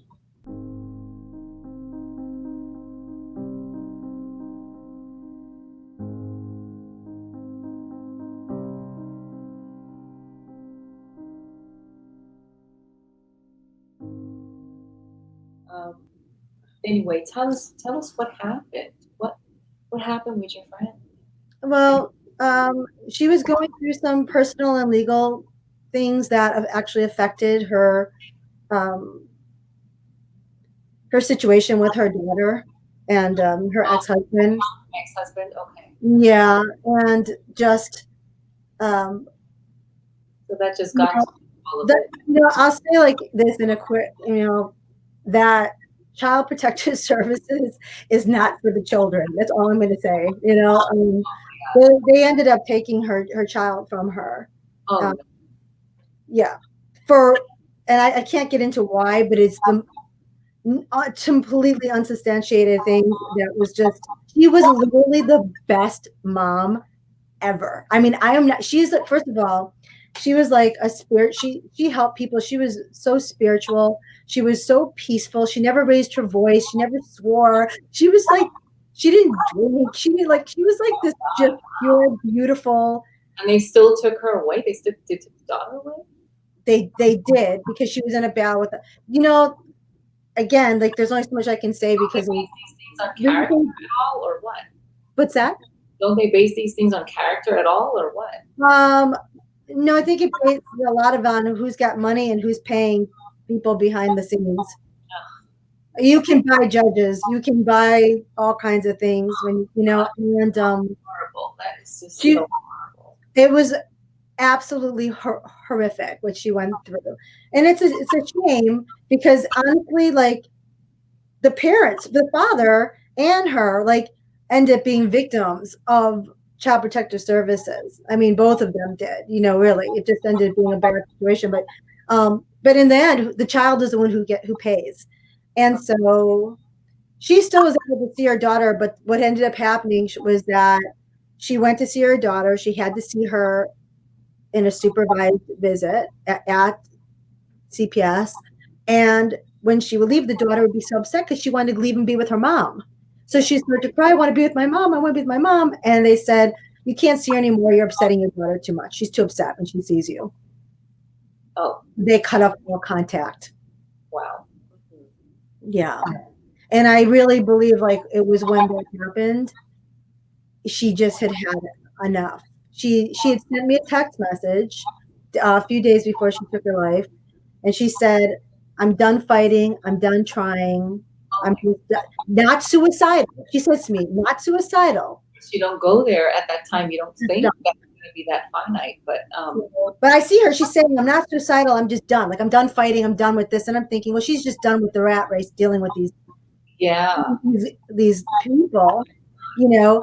And I thought, well, listen, her daughter is going to be old enough in a matter of years. It's like, this is not forever. This is not long term. And then she can be with her kid and she can tell them all to go stick it, you know, wherever. And she just couldn't see that far into the future. She was.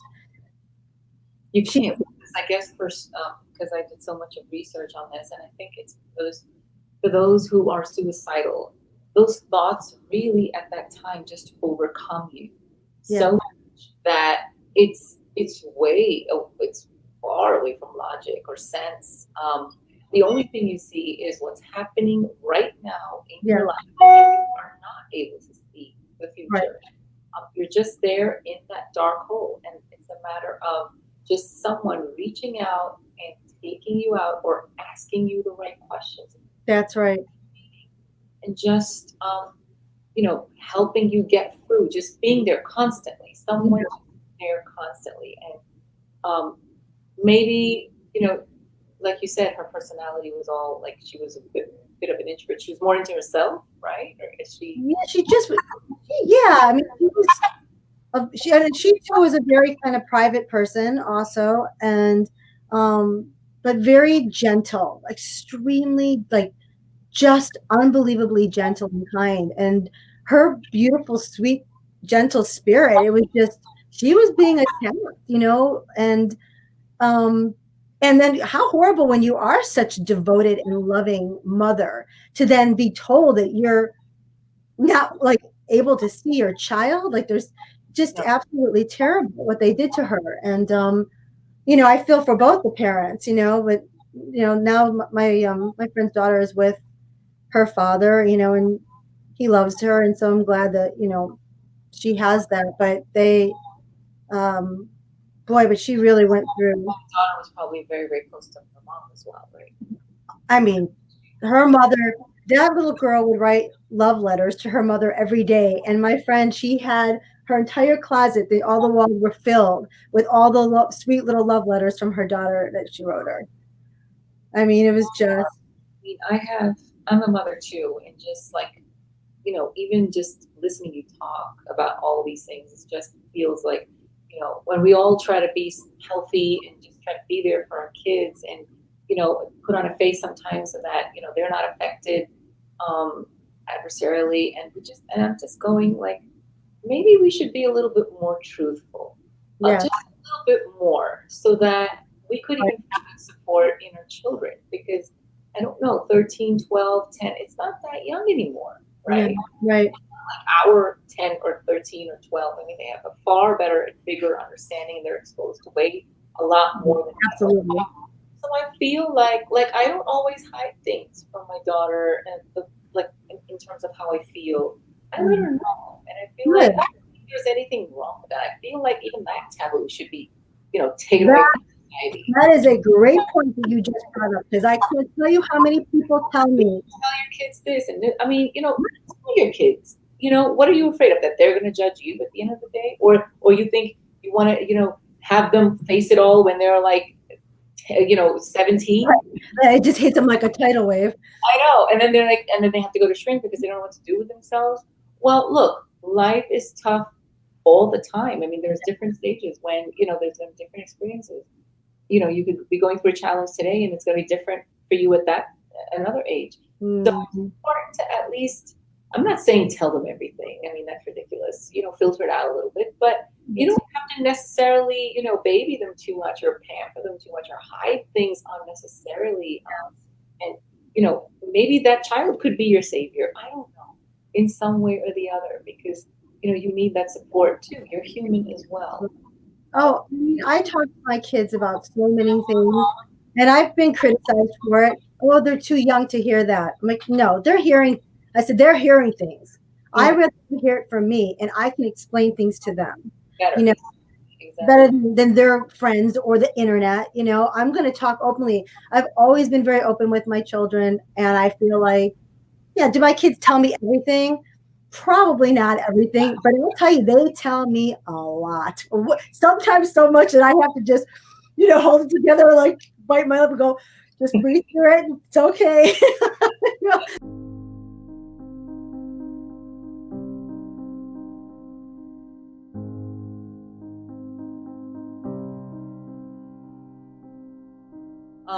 So tell me, Lisa, about your other friend, the one who passed in June. In June, yeah.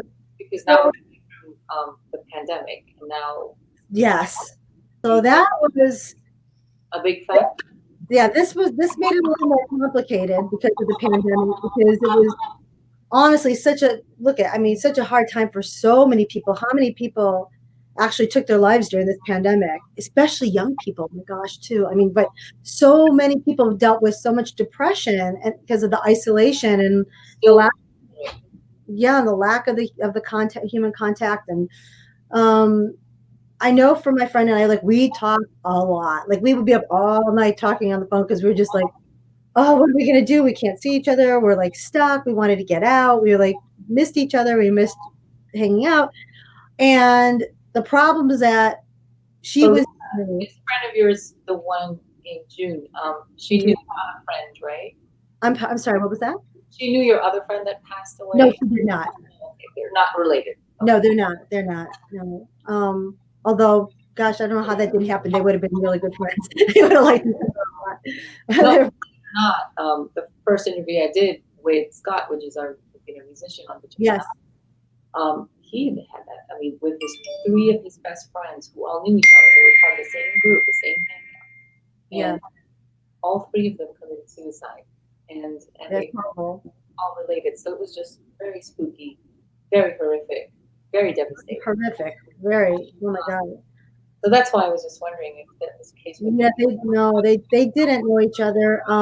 They knew of each other, but they did not know each other. So you think it was the socioeconomic pressures that she had? I think it was a mixture of a lot of things. You know what I think actually when I really kind of tap into it, I think the issues that she had held inside, deep inside, that she did not talk to people about. I mean, I think once she was stuck, not being able to have the distractions by being out and doing life, it became much more of a burden, heavier on her heart and on her mind. Because look, when you're staying stuck inside all day long, you can't like see anybody. You just spend a lot of time thinking, a lot. Yeah. You know, Mm-hmm. and I think it was just too much. Right direction, right? A lot of time your thoughts are not there because you don't have a balance board. You have no one to talk to, so you're just answering your own self. Exactly. But And so we would talk all the time, and and you know, she would say some things. I remember one night, I was going through a breakup, and I was really, really hurting over it because it happened right before the pandemic happened, and I ended up losing my uncle to COVID, and he passed away, and then right after that, my friend passed away, took her life.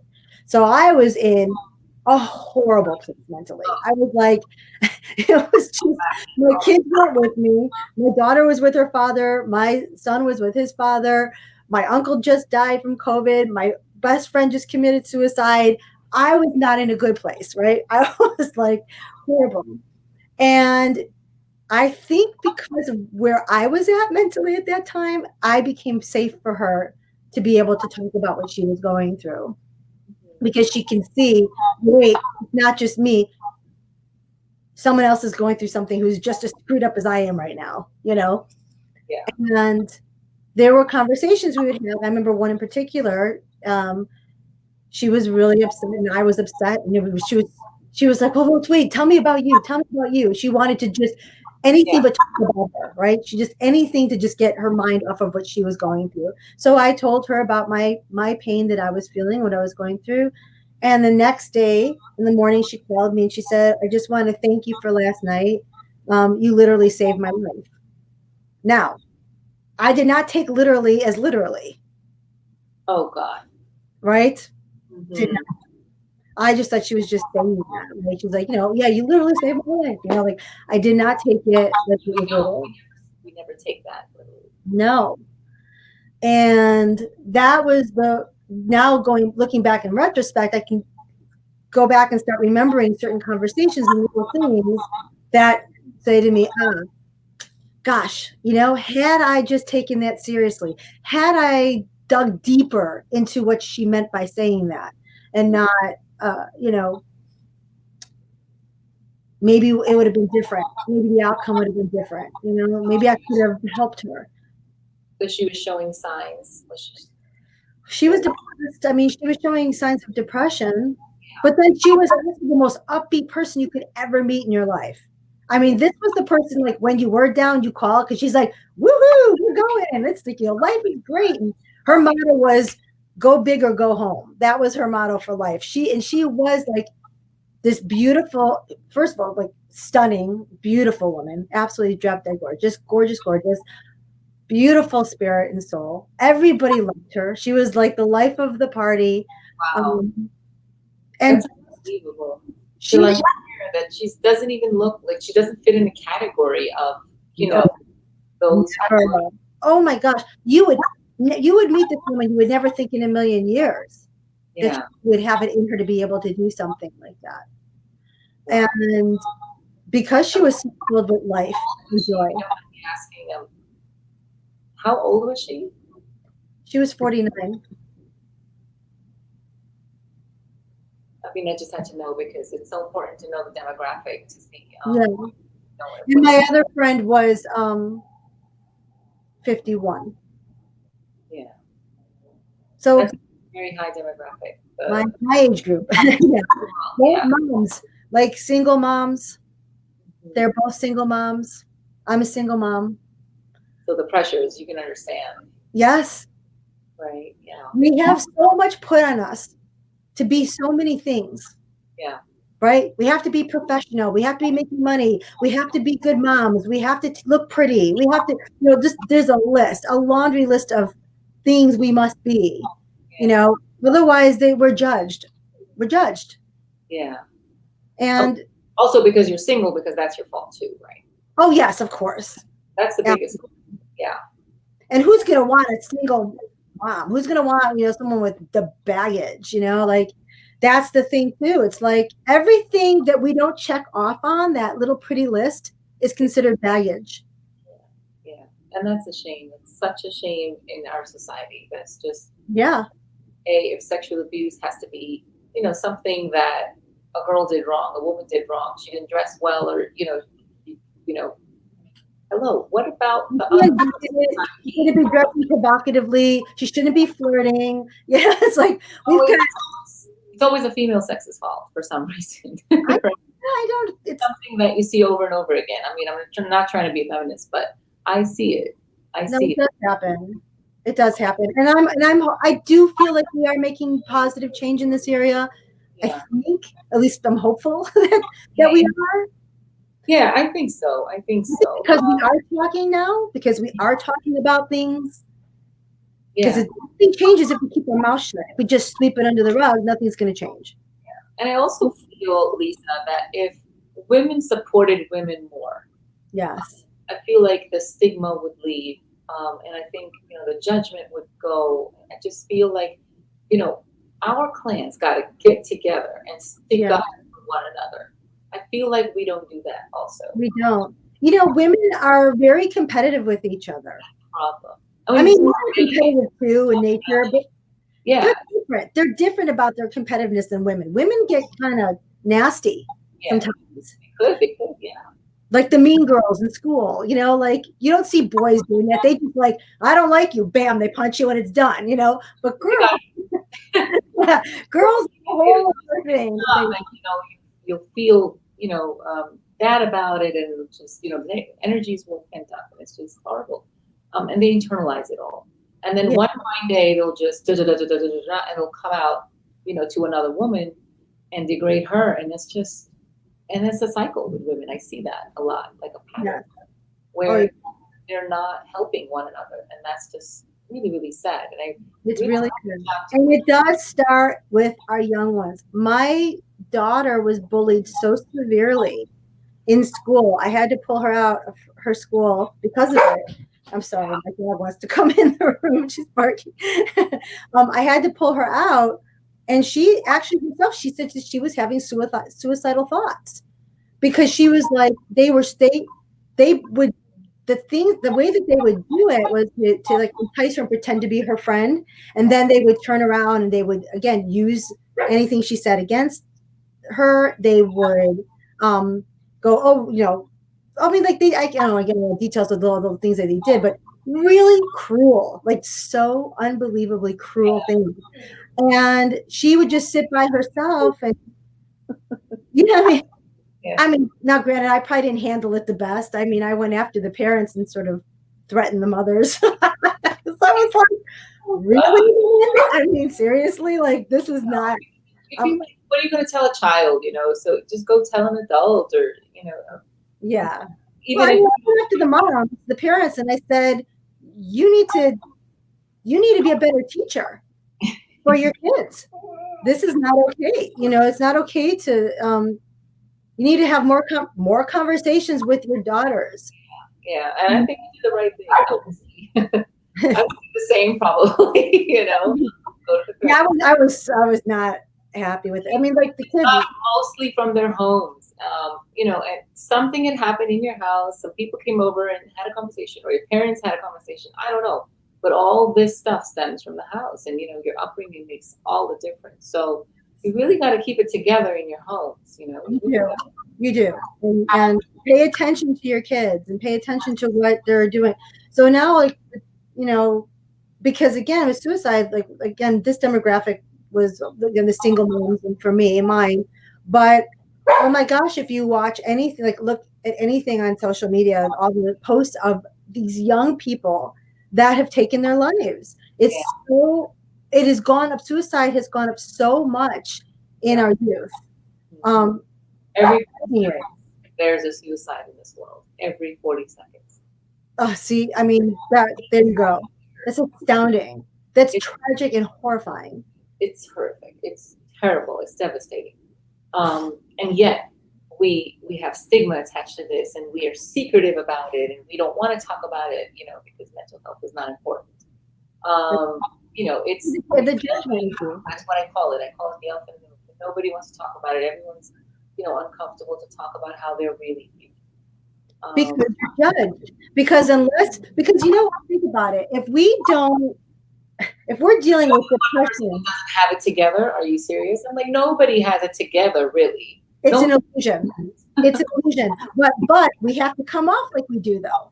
Because if we don't, then they get scared. They're like, oh, maybe that person's not going to be dependable. Maybe they're not stable. Yeah. We can't have that. We can't have a dependable and unstable person, and so much judgment, unnecessary judgment a lot of judgment. I'm going to tell you right now, when people I know see this interview and they hear what I have said, I am going to probably be judged for it because I have given so much personal information. That's horrible. But I'm prepared. I'm ready for it. I'm over here to say, please don't do that. Lisa's been so open and courageous and forthright to talk about her life. I would like to have you do that. Please don't let her talk. Let her be free. Be the free spirit woman that you are. Yes, thank you. Welcome. But and then please support her. Everyone needs to support people who are coming out and talking about their stories and their experiences. Let's not shut down. We can't, can't shove it under the carpet anymore. This is way too important. And we need to help each other in today's times. We do. And I will tell you, because when I'm so sorry that my dog is barking. When I should have just let her in. She's a very, very clingy dog. When the pandemic, the pandemic was still going, but when we were in that total isolation, like we were locked down, and I was dealing with my friend's suicide and my uncle's death and the breakup with my fiance, I started going down the rabbit hole myself a bit, I really did. And what I noticed is that, and I don't think that I'm alone in this experience, is that when you start going down that road, down that hole, it's really hard to pull yourself out. It's like it takes on a life of its own. It's like you're being suffocated. Yeah. It's like darkness starts to just fill all around, and it's really hard to see past what you're feeling in that moment, and you just want the pain to stop. Yeah. You just want it to stop. And when you feel, that's it, right? And when I also read somewhere, Lisa, that we have such a different notion about what a suicidal person is. And I read this really beautiful thesis, and it was just so enlightening for me, because you associate suicide with a person that's, at least that's what the society says, that they're being selfish, right, cowards. Yep, that's right. And that, they're going through depression, and okay, fine, that stems from there, but they can't all, right? And actually, it's not that. The people who are suicidal are actually brave, because it's not easy to take your life. No. Very, very, very brave and bold step. Number two, they're not being selfish. They're actually being selfless in their minds, Yes. because in their minds, they don't want to burden you or others around them. That's exactly it. And I can say that's true for both of my friends that took their life. That's 100% accurate with them. They did not want to be a burden. And see, but because we make people feel like we're burdening them, and that's what's so wrong. Exactly. But it was just so enlightening to see it. And I'm like, It's true though. Associate suicide to this kind of a demographic. It is so wrong. It's such a different notion. It's completely BS, you know. But look, this is what we've come to learn. This is what society says it, but we don't care. We don't bother enough to do our own research, to do our own findings, because mental health. Let's talk about that. That's like a weird illness to have. It's just like one of those. Because everyone goes, I'm fine. There's nothing. I'm fine. Everyone's fine. You ever get everyone goes to the shrink, right? Like just meditate. Take a couple breaths. Yeah. It's all good. You're all good. It's like, I know. Go to a movie. Get out and go to a movie. Like just we have these things. I call it temporary bandaging, right? You're just temporary situation. But where is the permanence in that? Where are you actually healing? The healing will come from something that you're doing consistently. That's right. Something that you're doing to awaken your soul. Something that I say, go out for hikes, go out for a walk, talk to, nature. Yeah. That's the kind of thing that I do, and I just clear my mind out there. And believe it or not, you get your answers back if you're really, really empty in your thought. And give yourself that time. Give yourself some TLC.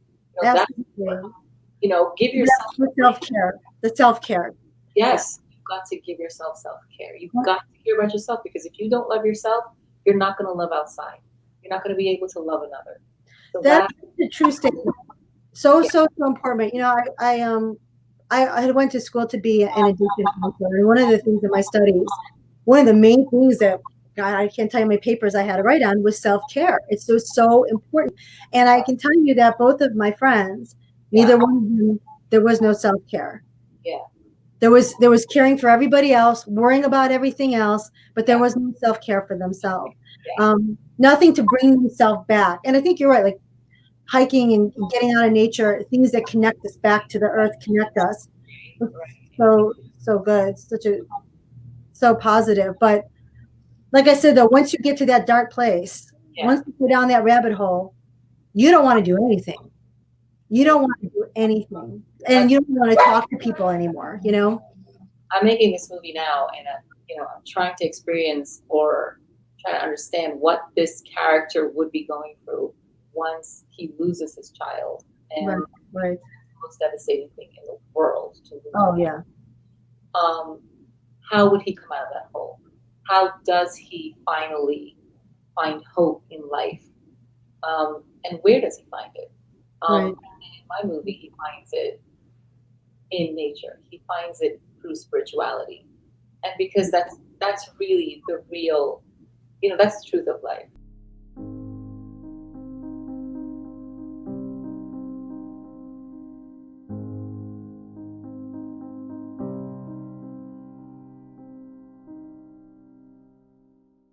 Signs are so important for us to pick up on and to understand that change of behavior, reaching out in the middle of the night, making more calls than usual. Or the latter, not calling anymore, not calling like they usually. Exactly, not being in touch as much as you were. What else did you see? Is there anything? Not somebody who usually always does their hair and their makeup, and they stop doing that. Or you not right, like this other physical appearance, or not taking care of themselves like they used to, or they're drinking a lot, or depression, right? Yeah, you notice it. Like for me, honestly, I started drinking a lot. I'd still love my wine. I always have, but I took it a little over the top when I was depressed like that, because I was like, oh my God, I just want to escape. I just want to get out of this. I don't want to be present for these emotions. So when you see someone wanting to not be present, that's another big thing, so any kind of forms of it, trying to look for an escape, drugs, alcohol, self-harm in any kind of way, which sometimes you're not going to know that people are doing that.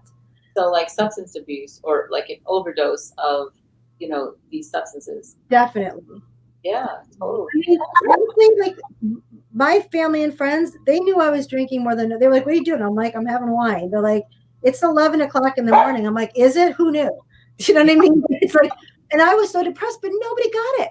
Yeah. Nobody got it. 11 a.m. is a big sign for me. That's a red flag. That's like either you celebrated good news, which is okay. Right. You're having it when you're already going through a pattern, or having a big change in your life, and you're doing it. Then we should be alert. That should be a red flag for us. We should rescue now. Like, I mean, what's going on? I thank God I was able to pull myself out of it, because it was one more thing that I had to pull myself out of.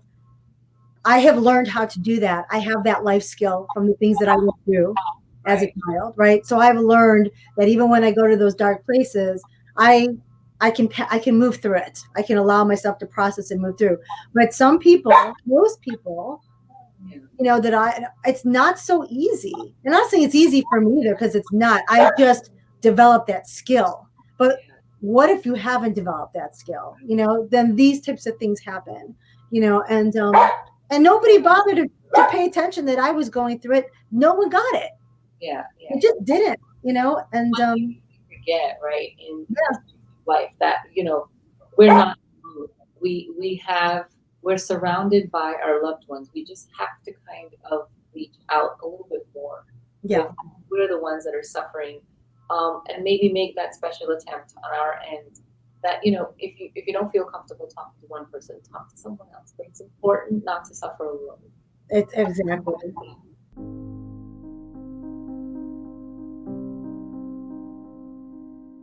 I couldn't go to my friends because of the pandemic, right? I couldn't just get in my car and drive over there like I wanted to. However, let me tell you something. I would do it in a heartbeat now. Now, like, it says like, oh, I can't go. The virus. I couldn't leave. Yeah. Oh my God, though. I mean, I don't care. I would have risked getting the virus to go and save my friend's life. Like, Well,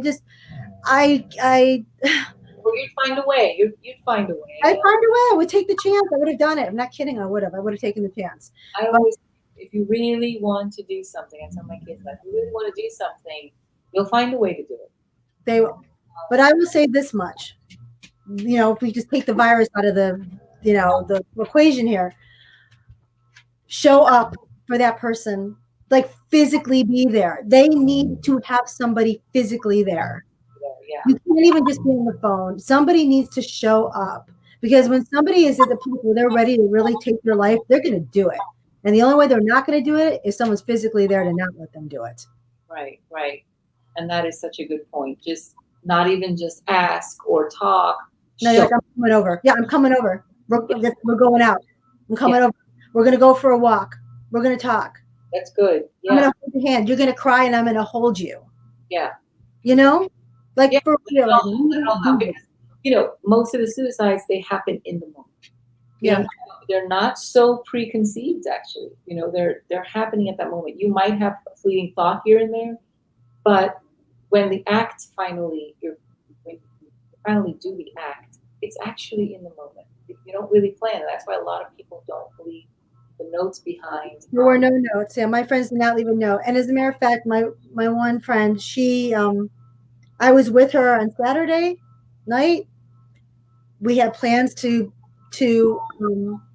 go to Newport Beach to look at homes on Sunday morning. I sent her a text. She didn't respond. I got worried. I went to her house and was greeted by the police. She had killed herself that morning.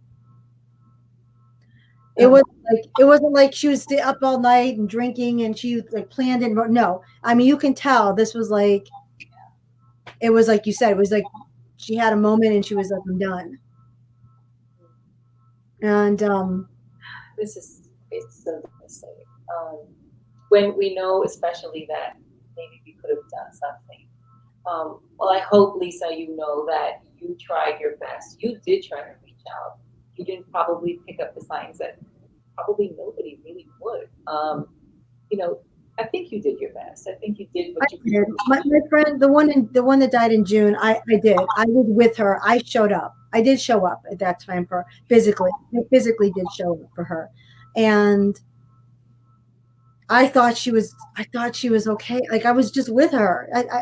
You know, I prayed with her. I held her hands. We like tried to channel positive energy, and like we just did everything you could think of. And she seemed like she was okay when I left her. She seemed okay, and you know, like I said, and then within hours, I mean, Not, it seems okay, but are they okay? They're not. They're not okay. and that's why I said, what did I miss? I was with her. What did I miss? Yeah. What did I miss? And that's the thing that's going to haunt me because I don't know. I really don't know what. I hope it doesn't, Lisa. I Yeah, really I mean, it's hard. Like I said, know in your heart you did what you could also. And I hope that can alleviate some of the guilt.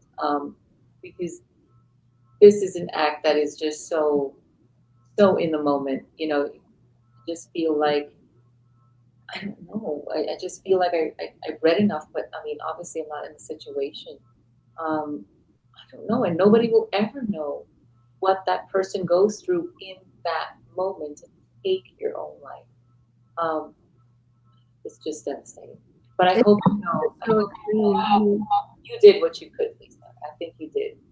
No, thank you. I mean, I did. Yes, I did. I mean, I thought I tried. I showed up. You know, I showed up the best that I could show up. I loved her. I told her I loved her. She knew I did. I was there. But Um, what she was going through inside of herself, it was so much bigger than anything that I could do. But like I said, I would have. Had I thought for 1 second she would take her life, I would have gone back to her house with her. I would have spent the night over there with her. I would have stayed up all night with her. I didn't know. And that's where I'm saying, like, there were little things like crying in public, there was not, you know what I mean? Things like that where I should have, I got that weird feeling inside, where something inside of me said, this is not her, that should, and when I look at it back now, that feeling that I got, that was like, oh, this doesn't feel right. I should have listened to that. I should have listened to that. So that's what I'm saying for other people. If you know somebody who is dealing with depression or has made little comments or things anything that just stands out that sort of just feels off, right? When you feel like, I don't know, that's unusual. Listen to your gut, right? Listen to your gut. Yeah. Listen to your gut and show up. Show up. Show up. Be there. Don't leave that person alone. Don't leave them alone. That's when they need to throw that life preserver and pull them out because they have gone down the hole. They've gone down. And really honestly, on your own, it's almost impossible to pull yourself out of that. Yeah, no, you can't. You need the help that time. You do. Yes. Thank you so much, Lisa, for sharing. Yeah, of course. I'm sure it's not easy to relive all of this, especially because it just happened. I mean, Yes. I'm Thank so you. sorry that you had to go through it, but know in your heart that you did what you could for your friends, and you're a good friend. Thank you. Lisa, and I know you're going to do that much more, even then some, to all your other friends. And I'd be lucky to have you as a friend too. So, Well, I'm here. You have me. Thank you. yeah, starting a new friendship. We're going to be there for each other. Yes, and that's the other thing we'll leave on. Women, we need to be there for each other and support each other. That is true. We all need to be, but women, we gotta get better at that. Yeah, we do. We got to get better at that. That's what I say. Yeah. Yes, absolutely. Thank you, Lisa. You have a good night and take care. And Thank you. please be well. I Yeah. know it's hard times. Please be well. And I know you're a fighter. You're a trooper. You'll do it. That I am. All right. Good for you. Take care. Love, Lisa. Take care. Thank you. All right. Bye.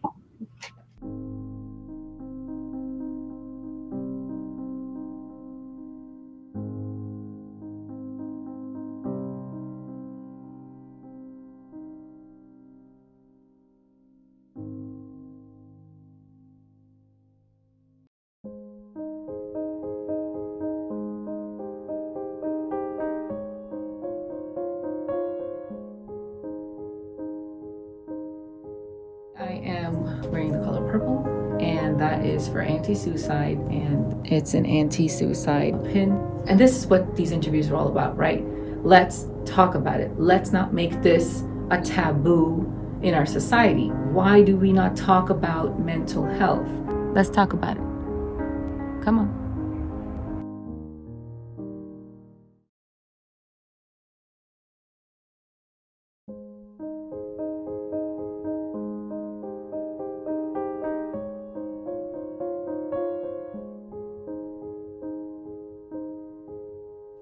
Hey guys, I'm back with a new episode. I'm talking to two people today. A friend of mine, Carmen, and her dad, uh, Tom, who he's known as WJT Mitchell. He's an author and a professor in Chicago. So we're going to talk about how they lost their family member to suicide after he was diagnosed with schizophrenia at age 21. Yeah, and I just hope, these stories hit home with some of you. We could just address this elephant in the room and, be a little bit more comfortable in talking about our mental health to others and just be more open to people who want to talk about it with us. And okay, I'm going to put them on now. Hi, Carmen. Hi, Tom. Hi. Hello. How are you guys? Welcome to my mental health forum. Let's talk about it, where we take every Monday experiences with mental illness and families that have been dealing with them in the hope, of course, to eradicate the stigma around mental illness and hopefully prevent many, many suicides. So I'm in conversation today with Carmen, who's a friend of mine. Our kids go to school together. And Carmen's dad, who's a professor and author, WJT Mitchell. How are you guys doing? Pretty good today. Yeah. Can't complain. Yeah. So we got WJT connecting in from Chicago and Carmen's in LA. And we love technology, don't we? Anyway, thank you for talking to me today.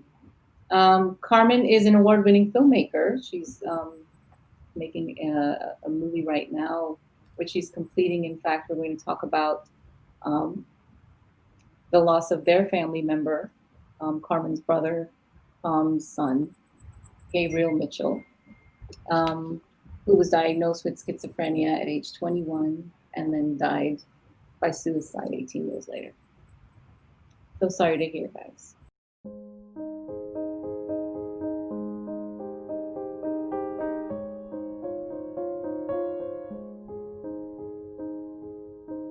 It's different when you're born with an illness, but after you've lived with a person, and from my understanding, he was so bright and such an endearing, beautiful soul, and then to have been diagnosed with such a severe disease like schizophrenia, that in itself, that change must have been so difficult for your family, each of your family members.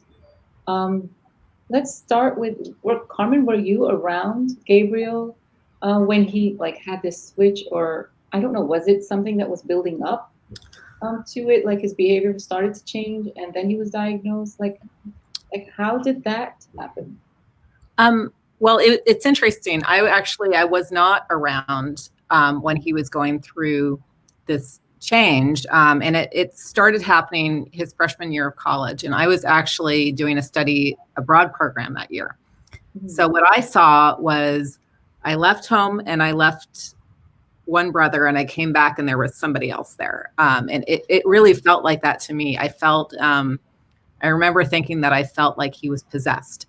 And, at the time, I didn't know anything about mental illness. I didn't know anything about schizophrenia. I didn't know what the symptoms were. I just knew that there was something very, very wrong. He didn't, we had a lot of sort of little sibling jokes, and suddenly he had lost his sense of humor completely. He was a very funny guy. And suddenly it's like nothing really computed in the same way. And his language had changed and he seemed very paranoid. So I saw the change very dramatically, whereas I think my parents, it was probably more gradual for you guys, I would think. How was it for you? Because you were near him. You were in Chicago. He was in Chicago. At the time, was he living in his own apartment, or did he move out of the house at the time when he had the change, or was he living with you guys? No, he had just left for college, and when we took him to NYU. We all drove out to NYU together, and he tolerated us hanging around for an hour or so to unpack his stereo and get his suitcases unpacked. And then it was clear he wanted us to leave because he wanted to start his college career. So everything looked pretty good at that stage. The first sign I had of something wrong was about a month, 6 weeks later, he called one day and said he had something really important to tell me. And so I said, yeah, what is it? He said, Dad, I've figured out what the meaning of life is. I need to become homeless. And so I said, well, NYU has a great program in social work. You could work with the homeless. He said, no, you don't get it. The homeless, I've been hanging out with them here in Washington Square, and they are the only authentic people I've met. They are the people who are in touch with the real world. So I thought, what am I going to say? I said, well, it's a pretty tough world to live in. You're sleeping on a park bench. And he said, well, what do you guys know about it? You live in your cushy bourgeois household. You don't know what reality is. The homeless are in touch with it. And then he told me that he had given all his book money to homeless people. When they would ask him for a handout to get a meal, he would say, okay, I'll take you to lunch. And he would take them and talk to them. He also tried to smuggle one homeless man into the dormitory, and the dormitory, needless to say, didn't like that. Oh, wow. So he was very annoyed by that. So but it passed very quickly. It was, he was a guy with enthusiasms. When he got an idea, he would go 150% into it. So I thought, okay, well, this will pass. And I was much relieved when he said, well, by the way, when I come home for Christmas, can I get a new CD player? And I said, okay, good. That's a little more normal. And that was just it wasn't until later, really, until he took his life years later, that was the first thing I thought of. That was the first sign that something was wrong. Something was off. Yeah, the idea of becoming homeless, of course, that's one thing. That's, if you want to find the mentally ill, that's where they are. A lot of people lose their families, lose their friends, and just join this community of people without any support.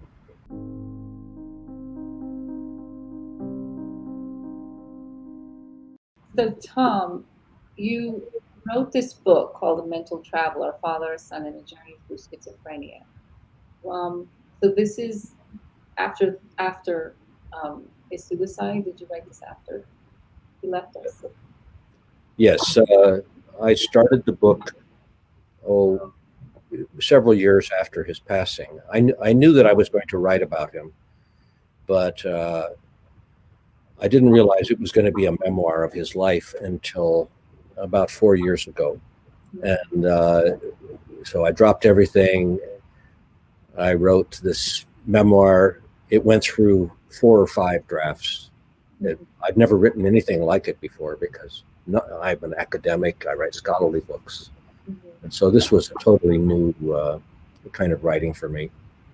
It was basically, I assembled it out of stories about Gabe's life. Not all of them have to do with mental illness. Many of them have to do with just what a wonderful person he was.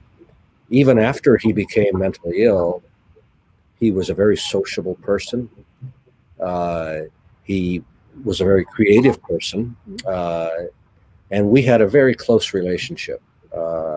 So I sort of felt like I went through this ordeal, not exactly with him, but as close as I could be. And so I just told stories about him, including when he was 13 years old, a story of taking him to Mad Magazine, which he loved, and which was a kind of wonderful event. He didn't want to go to the Statue of Liberty. He said, Mad Magazine is the thing for me. Mhm. So there was always something about, like in his DNA, that said, going crazy is not all bad. Mhm. He was always, even after he had the illness, his great goal in life was to make something positive out of this terrible illness, to use it as a framework for understanding how so-called normal people are. So he was a remarkable individual. I just wanted to make sure that his life would go on in memory, and that's why I wrote the memoir.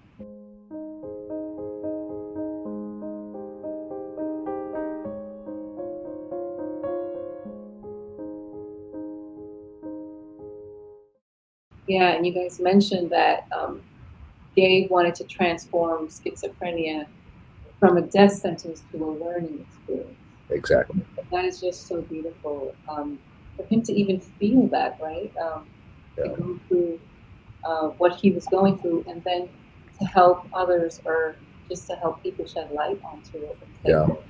you know, even to himself, and to say, well, you know, I'm going to take this as a learning experience. I'm going to take this as something I could, you know, transform my experiences into, and make something positive out of it.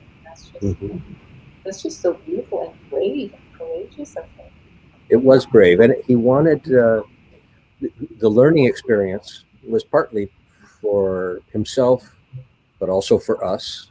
He wanted to sort of take us with him into this world, and he wanted to overcome the stigma, because that was, as he said, the symptoms were bad enough. You know, hearing voices, uh, being tormented by self-destructive voices, that's bad enough. But then when you tell people, I have schizophrenia, he said, that's even worse, because that leads toward feeling you're going to be cast out from society. Yeah. And when he talked about, when people would say, what's the worst thing about schizophrenia? He never said it's the voices. He always said it's the stigma. Right. The voices, he said, they can be terrible, but that's part of me. What I want to do is change society's attitude toward this. Right. And that's the whole problem. That's what we're dealing with. And that's why I started this forum, just to help remove that stigma. Why can't we talk about mental health as freely, as openly, without being judged by people constantly? It's like you're a lunatic if you're going to a psychiatrist. You've got to be crazy to stay away from them.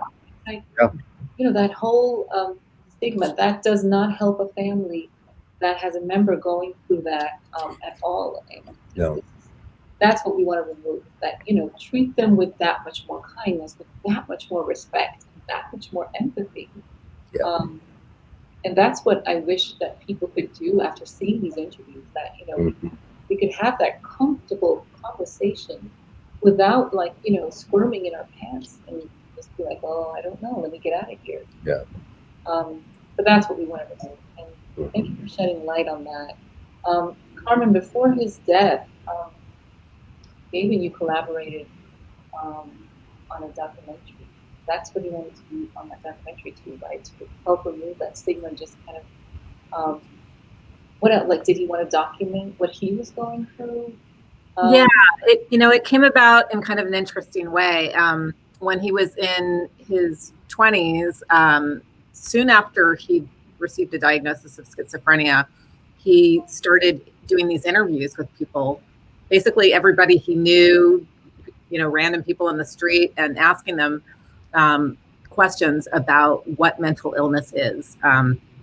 And sort of the idea was like, how do people define mental illness, and does mental illness really exist? And is it just a label that we use to kind of discourage certain behaviors? Like, what is it really? And he was very interested in that question. And then maybe 10 years later, we were talking. He'd come out to visit me in LA, and by that time I'd sort of become a filmmaker also. And he was kind of going through a rough patch at that time. And I remember thinking he needs a project. And I'd always thought that this project that he had started in his 20s was really interesting. And so we started kind of talking about how we could shape this into a movie and what this movie would be about. And we were both very interested in kind of media representations of mental illness and misconceptions about mental illness. And so we just started brainstorming about what this could be. And then Gabe went off and shot a 10-minute piece that was sort of on the subject called Crazy Talk. So that's kind of as far as that project got. And then after his death, I kind of decided that this was my inheritance, like that I needed to finish the movie that we'd started together. And that, you know, and at that point, it kind of became a movie, not just about the sort of more abstract questions about mental illness, but it really became a movie about him and his journey inside the label of schizophrenia. Like what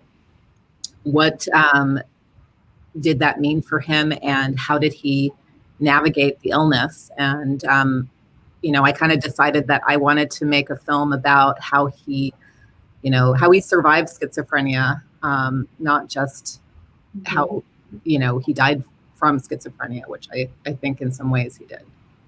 Right. Let's talk about that for a minute. Yeah. Just, you know, maybe just explain to us like the series of events that led up to his death and suicide. What had happened? I think, Tom, you were around him as Carmen was away. What had happened around the time when this happened? You mean at the time of his death? Yes. Yeah. Just like some events that probably led up to in the year leading up to it, he had held a job for a number of years as a produce clerk at the Jewel food chain here in Chicago. And it was work he was very proud of. Very important when people have a mental illness that they find a way to support themselves, that they have work. It's really crucial to your mental health to feel you have autonomy of some kind. And he was living on his own. He'd found a beautiful apartment in Marina City. And then in the fall of 2011, he said, I want to take a leave of absence from the grocery store so that I can go back to school and get more training as a filmmaker. That by that point, he knew he really wanted to do that, and start working seriously on this major film about mental illness. I can tell you about that film in more detail because it was a very grand project. It was going to be a 9-hour epic like Shoah or like Jean-Luc Godard's famous film, The Histoire du Cinéma. He said, it'll be called The Histoire de la Folie. We will have the entire history of madness. And he said, and Dad, you are my research assistant. Because my specialty is images and cinema and art and literature. And so I signed on to it. We had a seminar at University of Chicago based on his idea. It was called Seeing Madness, about how do you show it. Wow. So he took a leave from work, went back to school. What we did not realize at the time was that school was very stressful for him, that it was stretching him in a way we hadn't, he concealed it from us. He also had bad luck with one professor who was unbelievably obnoxious about deadlines. As a professor, I know that, you know, when I see students under stress, I try to make accommodations. So but we think that he was trying to increase his mental acuity by lowering his medication. One thing with schizophrenia, it is partly treatable. It's not curable, but it's treatable with anti-hallucinogens like Zyprexa. It suppresses the voices. But it also is like a sedative, a bit sleepy. And he wanted to be as sharp as possible. So we think that he cut down on his medication, and the voices took over so completely that it was like a fire in his brain. That's why I've never thought he planned his suicide. I think I would compare it to the people jumping from a burning building, as they did from the Twin Towers on 9/11. Yes. That you just can't bear it. So horrific. Because he didn't even know. He didn't want to do it. I think it was that there was no choice. So Some it was people, a very, lapse of fair judgment, and he just. So what did he do? How did he do it? he climbed over the railing of his balcony, 59 floors above the street, and let go and fell 59 floors. Oh, I'm so sorry. Yeah, yeah. I have nightmares about it still.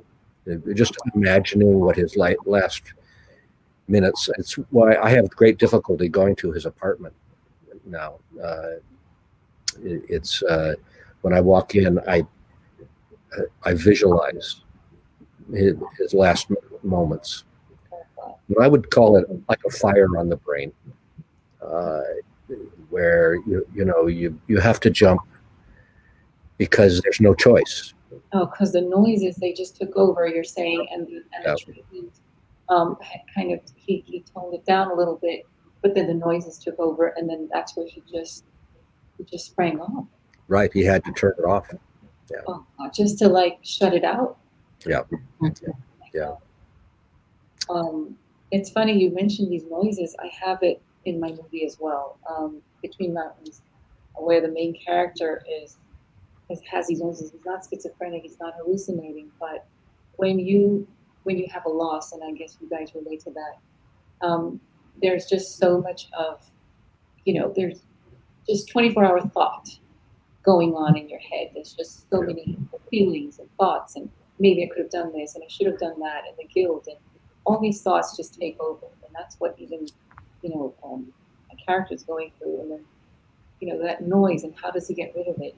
Mm-hmm. He has to just go out in the open, and, in my movie, nature helps him. He just goes out there, and the universe helps him, and that's where he starts his spiritual journey.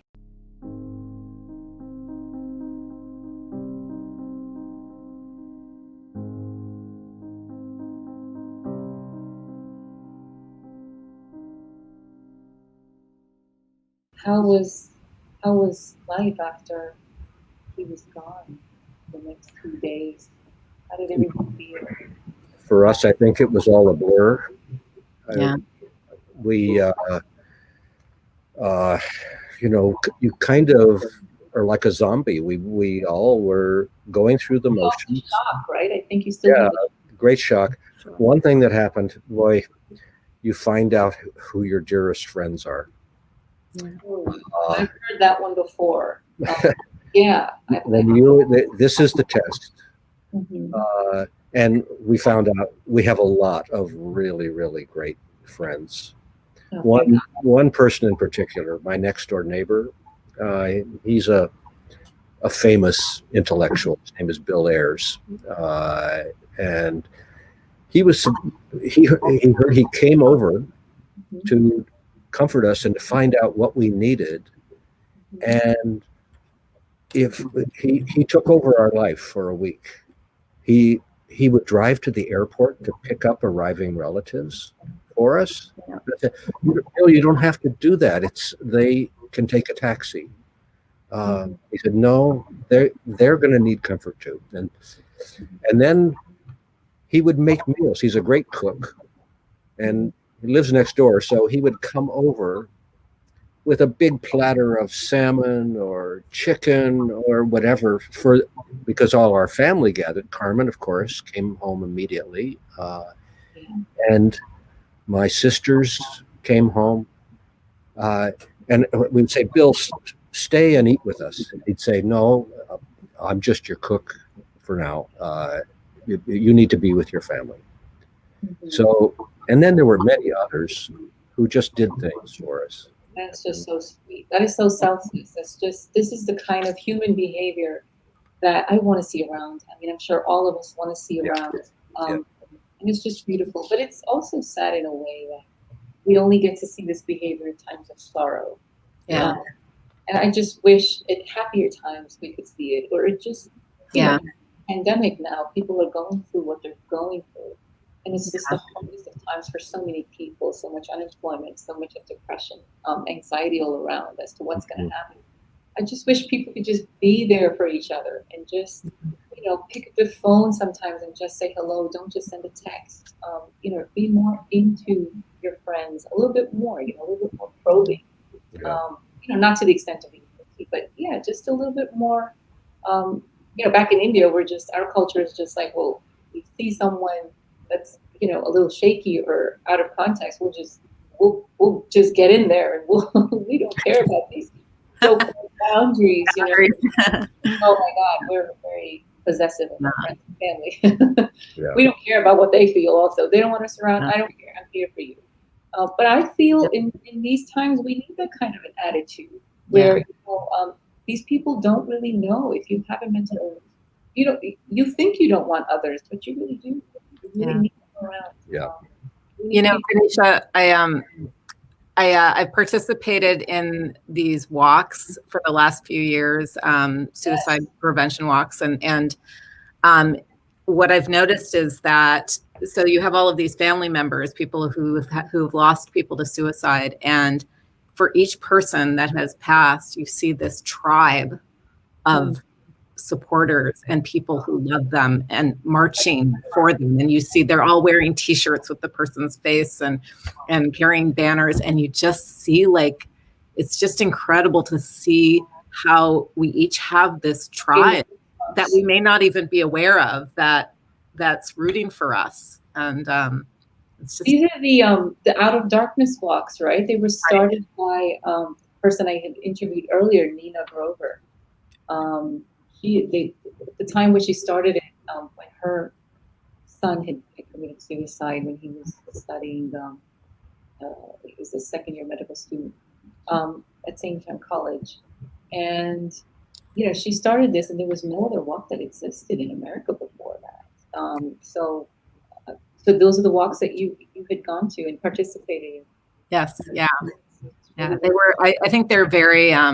It's really important for survivors to be able to connect with each other and to know that there is a community out there, because it's a very you can feel very isolated after something like this, because not a lot of people can relate to this particular type of death. Right.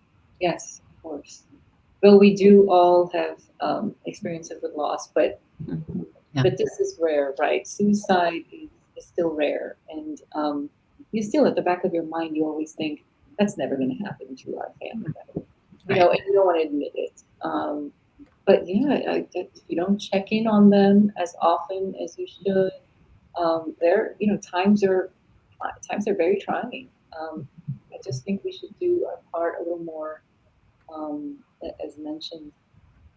Anyway, so you said he didn't leave back a note or anything, but you started looking at Carmen. You said you started looking at his life after he left, and you found some clues and stuff.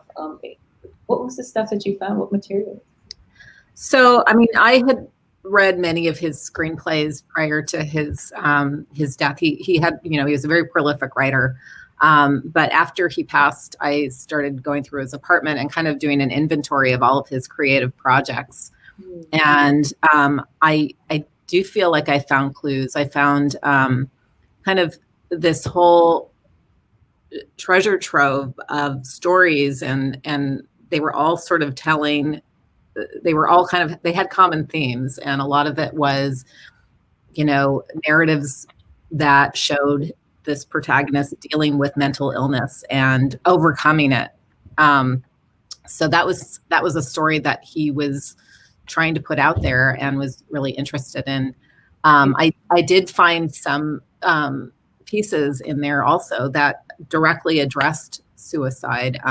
There is a scene in one of his screenplays where the protagonist is talking to a therapist, and the therapist says, have you ever thought of suicide? And the Gabriel character says, no. You think I want to die of shame? Oh, Which really, I really believe that that his suicide was not pre-planned, and that it was something that he felt that it was sort of part. I mean, it is part of the the narrative, I guess, of schizophrenia. Something like 60% of men with schizophrenia attempt suicide. Somewhere between 10 to 15% actually succeed. It's a very, very high percentage. So the story of schizophrenia is a very dark story. And I could see in all of his work that he was trying to write a different story. All of his stories had happy endings. He succeeded. He gets the girl. He, wins the Oscar. So he was fighting against this other narrative that is so part of the culture. So unbelievably touching. It goes to show deep down he was such a positive soul, and he wanted to fight this off. He really did. Yeah. And that momentary lapse of judgment and those noises. It's even more sadder because he was trying to get rid of it. He was trying to overcome it. And it's just that much more, up to you guys. I mean, I'm listening to it and I'm feeling like, my God, this could have been prevented.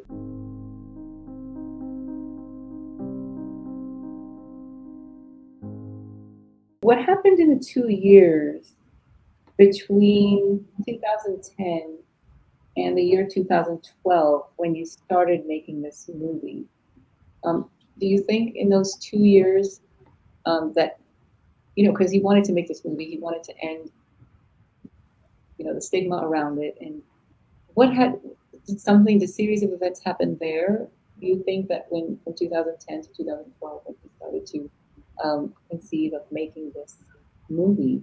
Because I just want to understand Gabe before his suicide, and just a little bit, when he started to even have positive affirmations, right? He wanted to make this movie.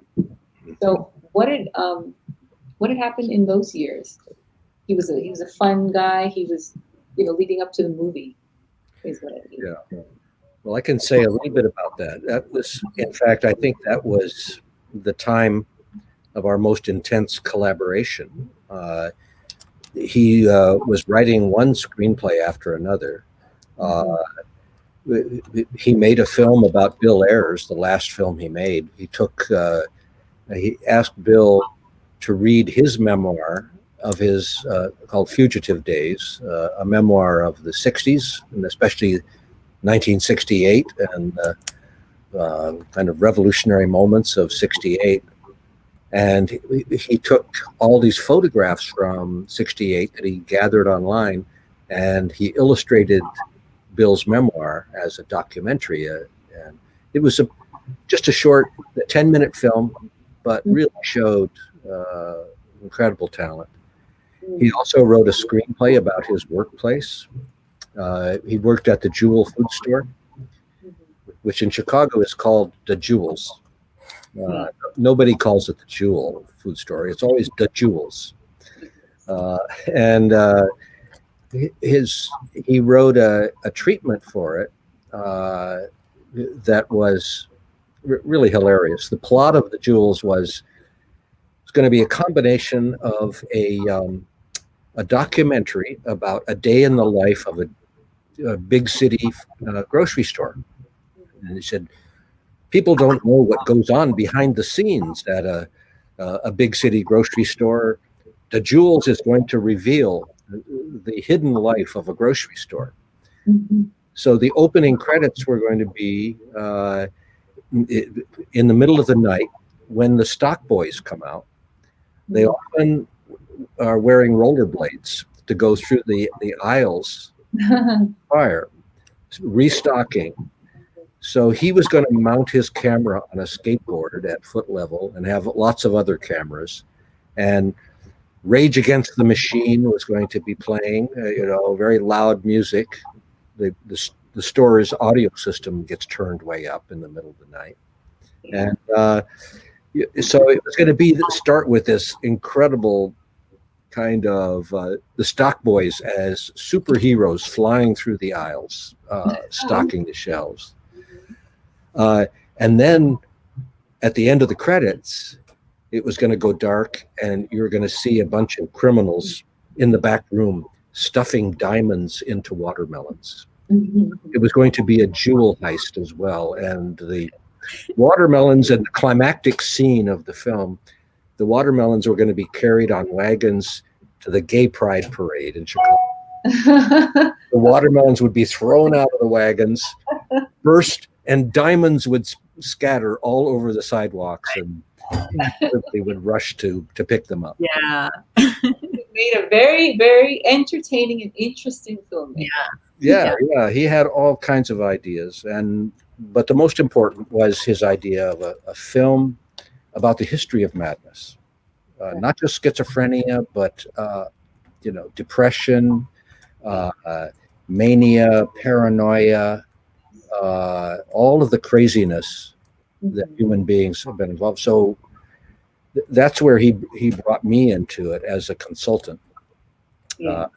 And as I said, we had a seminar at University of Chicago, and he was a central figure in the seminar because he was making Crazy Talk, his short film about madness at that time. And it was a kind of pastiche of Hollywood films, interviews with homeless people on the street. And Carmen, do you have any of this in your film? Yes. I have a lot of his interviews that he did. I'm also including scenes from some of his screenplays, including some from The Jewels. I mean, I for one would love to just, seems like a very, very intelligent and insightful human being. But I would love to see something like that. But it's so amazing that you've incorporated all of that. And so both of you have given such a beautiful tribute to your brother Carmen, to your son Tom. I'm just, I'm overwhelmed.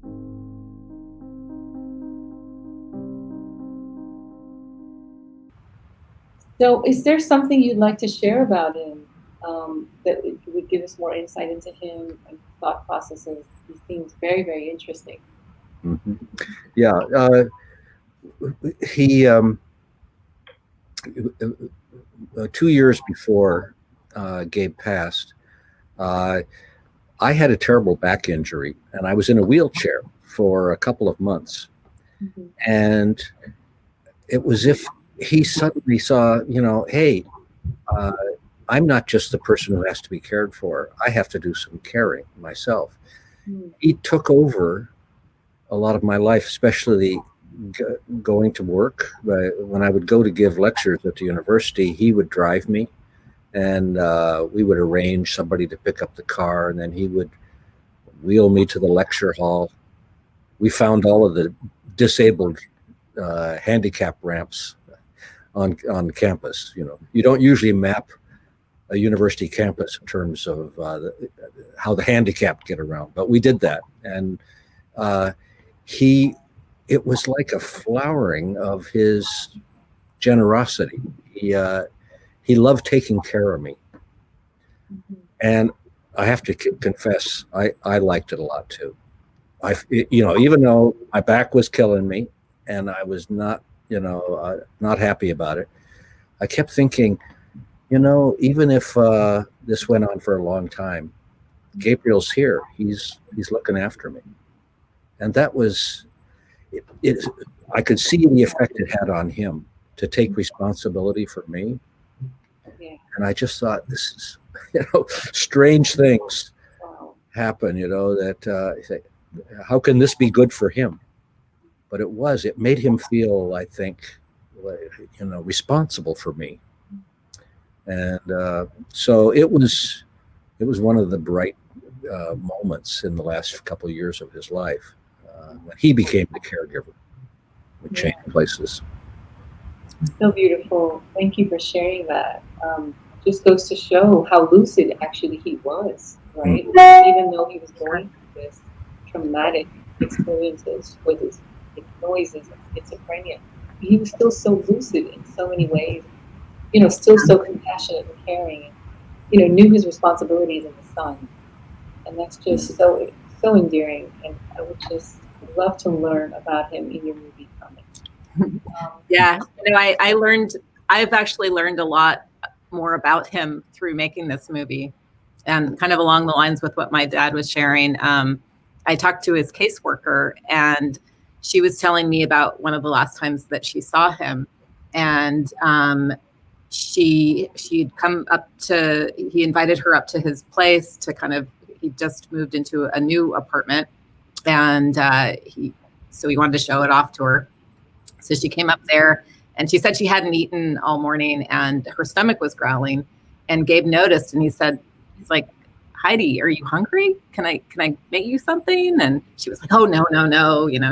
And he ends up making her a peanut butter and jelly sandwich. And it was just this sweet moment. And it's so, he's so in tune with everyone's emotions. He is. Yeah. Or like this that you mentioned.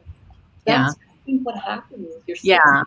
Just kind of becomes stronger, Yeah. Always when he takes something away, he gives something back to you. And, just that humanity that he had, that, it's just so beautiful to find that. In a person who's actually ailing and sick himself in so many ways, to just still be giving and, so compassionate. It's unbelievable. Beautiful. Gabe had this idea that he talked about in the movie called The Infinite Cube. I'm very curious about that. Is that his theory, a scientific theory?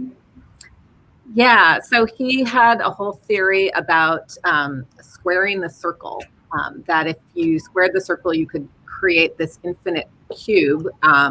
And he would draw designs for this, and he had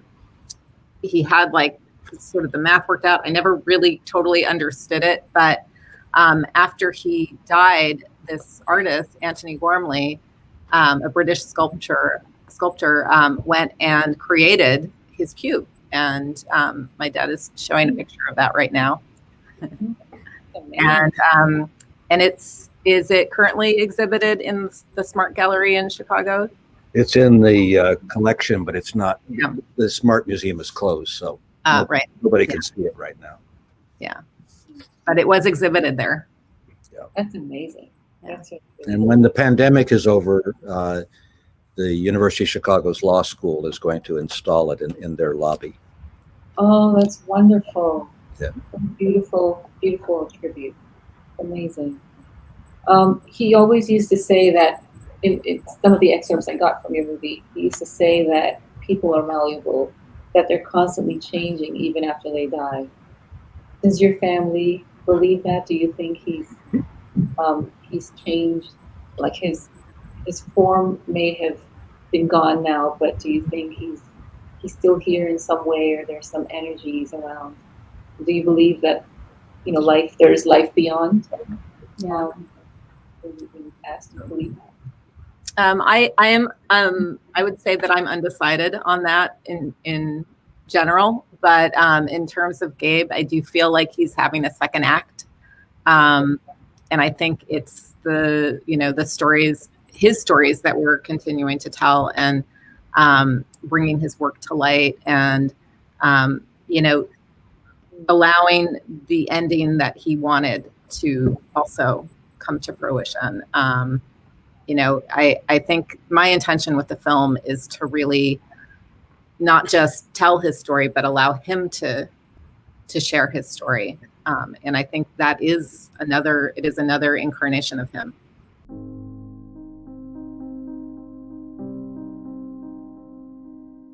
Well, thank you both for sharing your beautiful, heartfelt story of Gabriel Mitchell. And thank you for the memoirs. Thank you for the tribute you're giving. I would love to read your book, Tom, and I'm waiting for your movie, Carmen. Is there anything you want to say to everyone before we sign off? Well, what I would say is, if you find that you have a mental traveler in your family, someone who has a mental illness, just remember that we're all mental travelers, Yes. more or less. We all go crazy at some point in our life, Mhm. even if it's only the most wonderful craziness of falling in love. Mhm. But being 5 years old means you're a little bit crazy too. That's we're not rational creatures. So to me, mental illness is part of a spectrum Mm. of that makes all of us mental travelers. Some have a much more difficult road than others. Gabriel had an extraordinarily difficult road, but he did the best he could, and we tried our best as well. So that's the meaning of the story for me. That is beautiful. Very insightful. Carmen, anything you want to sign off with? I think that says it all. That just says it all. Yeah. Thank you guys, and I wish your family well Mhm. in these holidays, and I wish you well in life. Wish you, I mean, the story touched my heart, and I hope it reaches out to people. Thank you, Vineesha. Yeah, thank you so much for having us. You're welcome. I'll see you around, Carmen, and All thank right. you. Bye-bye. Bye-bye.